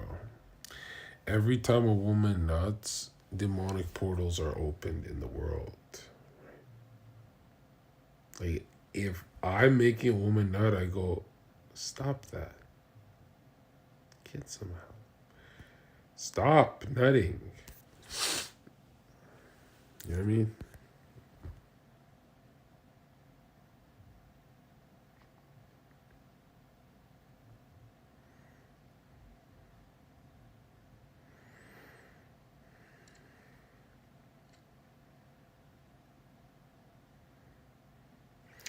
Why does a girl with sexual trauma from her childhood try to live that again in adulthood?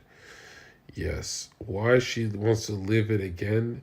One is it's a control thing. Oh, I can have control over my sexuality if I master it and experience a lot of it. And two, she feels that's what she deserves, right? She goes, oh, well, since I was touched as a kid, clearly I'm a bad person. And it's just dramatic thinking, right? Yeah. Hey, you want to hear something crazy that no woman will admit? Did you know like 80% of women get touched as children and teens? And a lot of them just don't say it. Like, you know those liberal studies, they're just like crazy and you don't believe them? That one's actually true. It's kind of crazy, like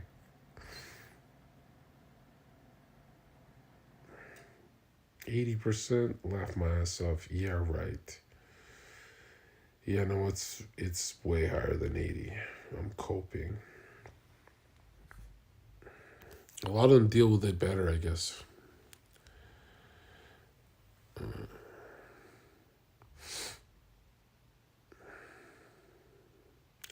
Okay, just close your eyes and imagine, Bro, millions of people bought Bad Baby's OnlyFans when she turned legal age. Billions of people are pedophiles. Women grow up around pedos. Okay? And not just pedos in despair that don't have wives, don't have anyone. Dude, women get touched growing up. They just don't talk about it, but they all get touched. Boys get touched a lot, but like girls, yeah, they get touched, bro. They get fractured. Uh,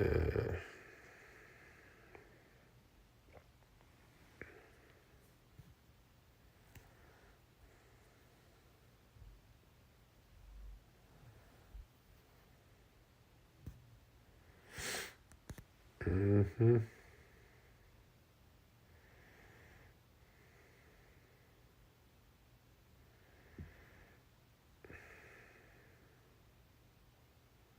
Should I just go, bro? This fucking chat sucks.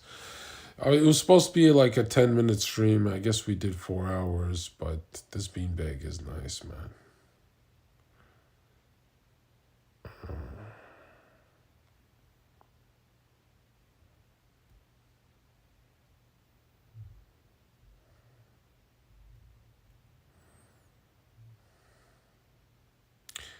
Random dude in chat I've never seen said, "Chill, don't go, I'm here."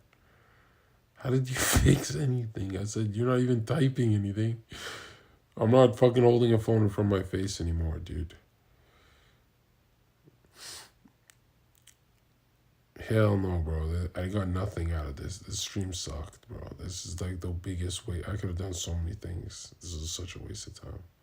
This has got to be the shittiest stream ever. I feel like I showed up to do the project and nobody did anything.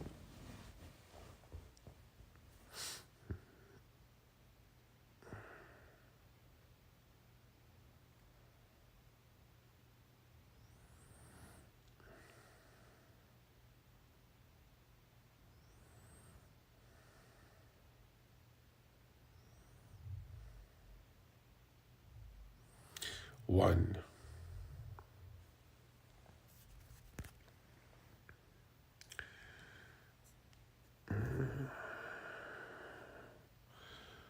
One in the chat if you guys are going to hell. Turning it off really quick now. Ooh, that delay. Oh no. Oh.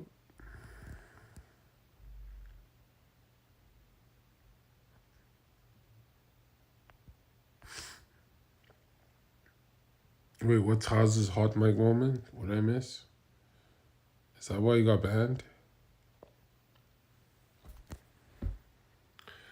Gotta go to bed, bro.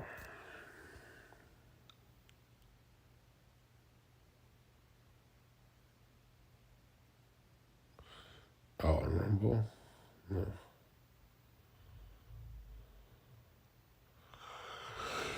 I gotta film, bro. I need to sleep in that film. I thought talking to you guys would take my mind off my hunger, but like, I can't even order food, bro. I'm so hungry.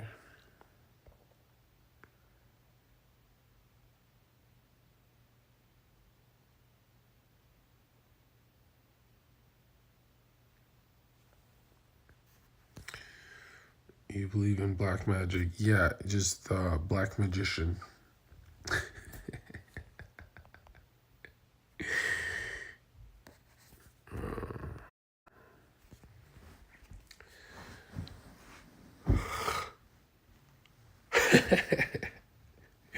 Fuck.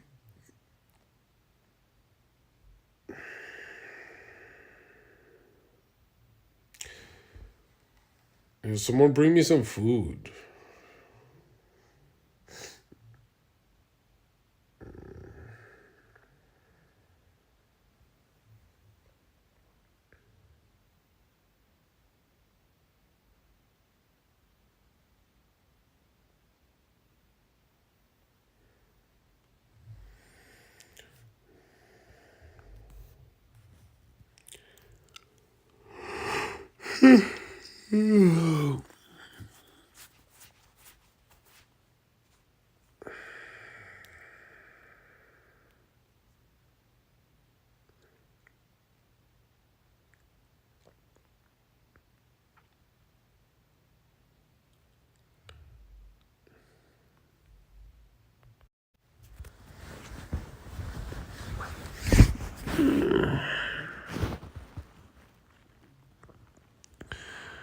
We can do sleep streams now.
Hey, Chad. You little ugly little fuckers.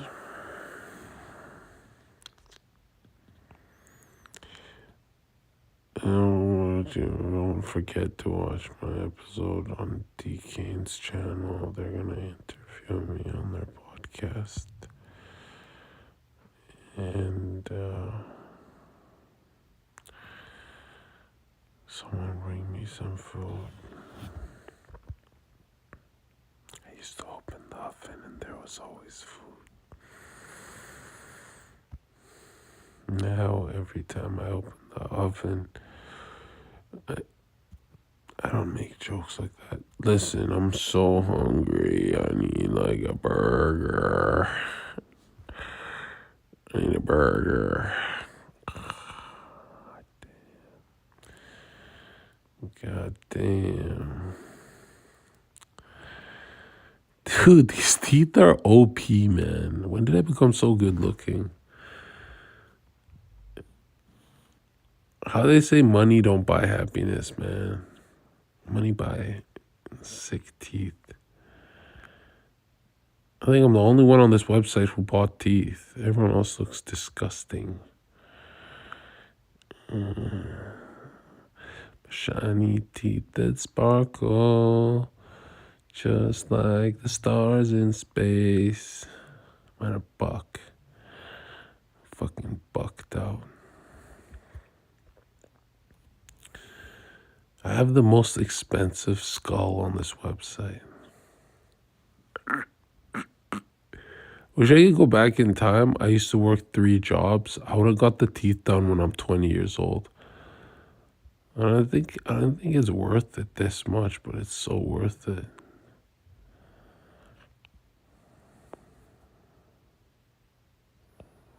You know what I mean? A beanbag.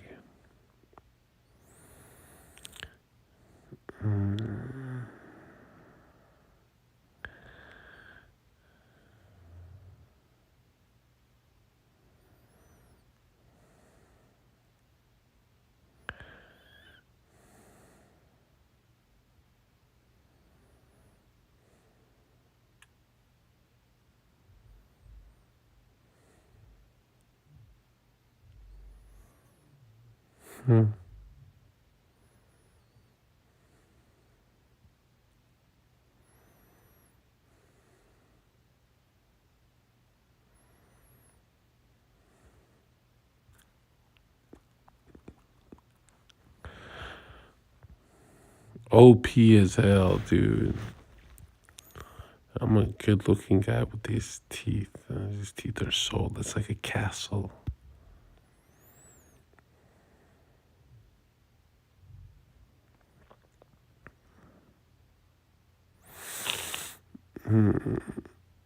Chad hates these teeth. Since day one, you guys hated them. And I'm thinking to myself, like, why?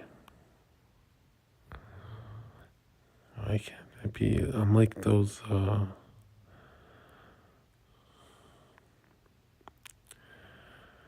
I look like Vegito when he's mad.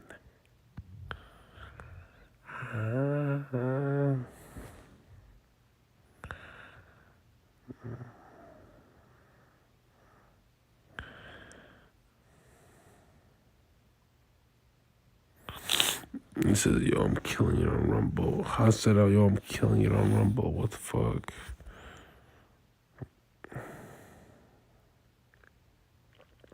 Is that true, Haas? Shit.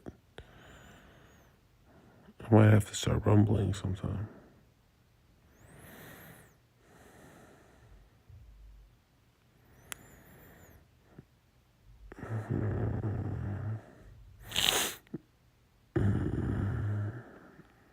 Gotta film tomorrow. Fuck.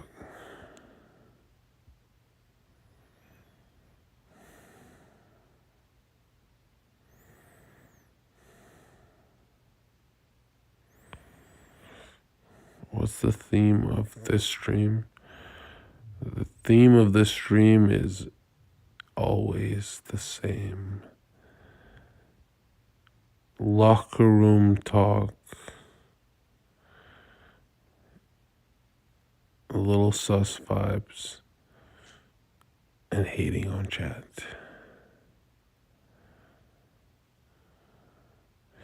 Zherka, you got braces in the past. No way they were this aligned. Yeah, bro, I got braces on for like 24 hours.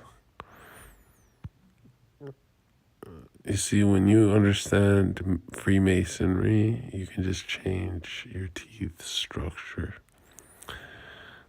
Bro, they're porcelain, dude. Like, what the fuck are you talking about? That's not what a tooth is made out of. These are diamonds. I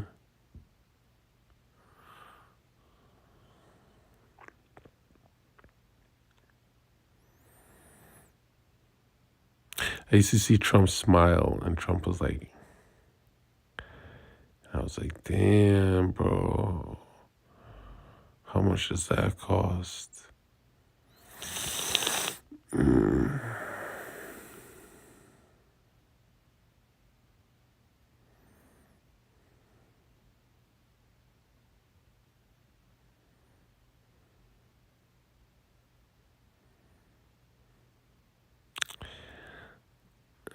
No, they're my real teeth. I didn't replace my teeth. I would never do that because I have such good teeth.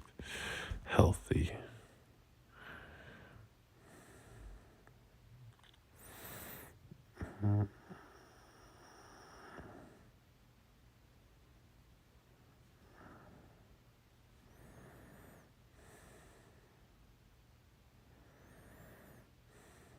I'm from Kosovo, Chakova City.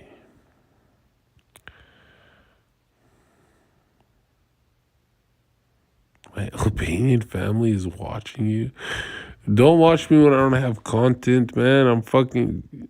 Oh, I don't mean to curse. Bro, we're talking about nothing. This has got to be the worst channel to tune into. Usually I have podcast shows, guests, Jimmy Kimmel type shit. I have good shit going on. Yeah, who saw Fallon dancing COVID-19? What the hell was that about?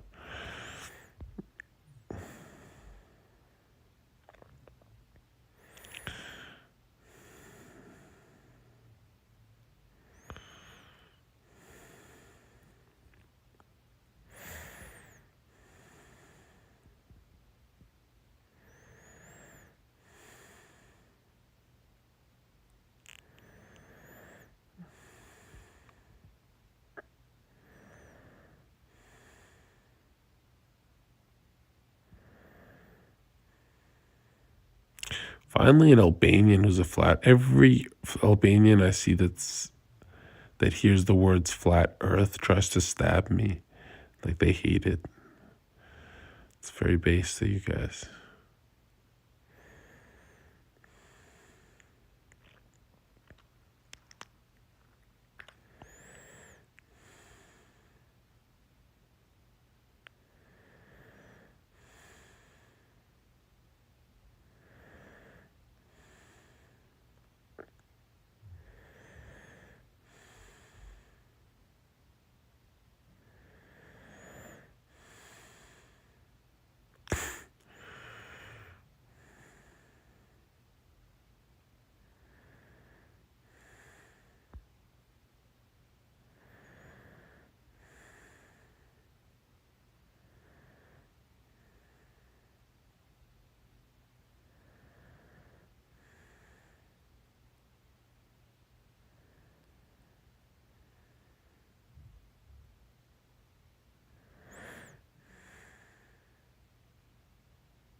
Say something.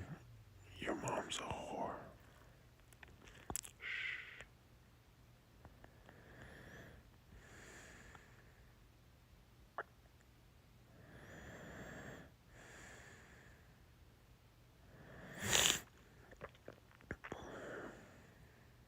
That's my day off, bro.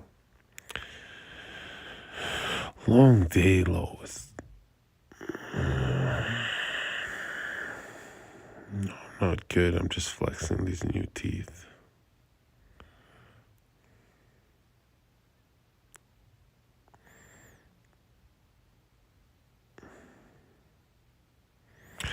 I have your nudes and I want $1,000. Roy should leak them.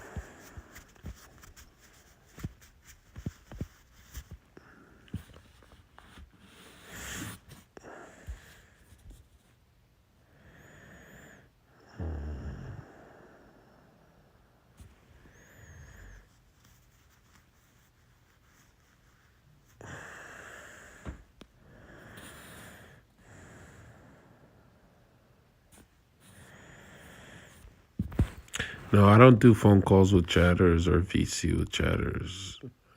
Chatters are stupid people. How fucking stupid you have to be a chatter, bro. The one time I understood chat was that last year, because I was like, there's actually no content. There's like nothing to watch. I caught myself watching Impulsive offline. I was like, oh my God, I must be bored. That's crazy.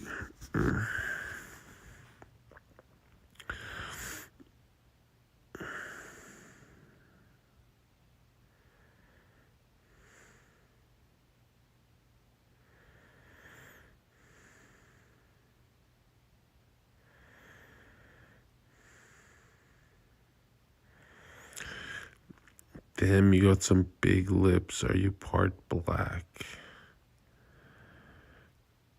What?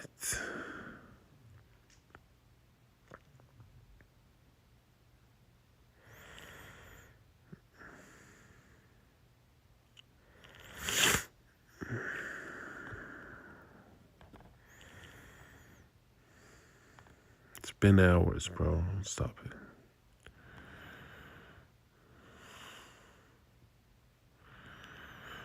Bro, it was funny. The first hour of gay shit was funny, but it's been hours, dude. Just rub it out.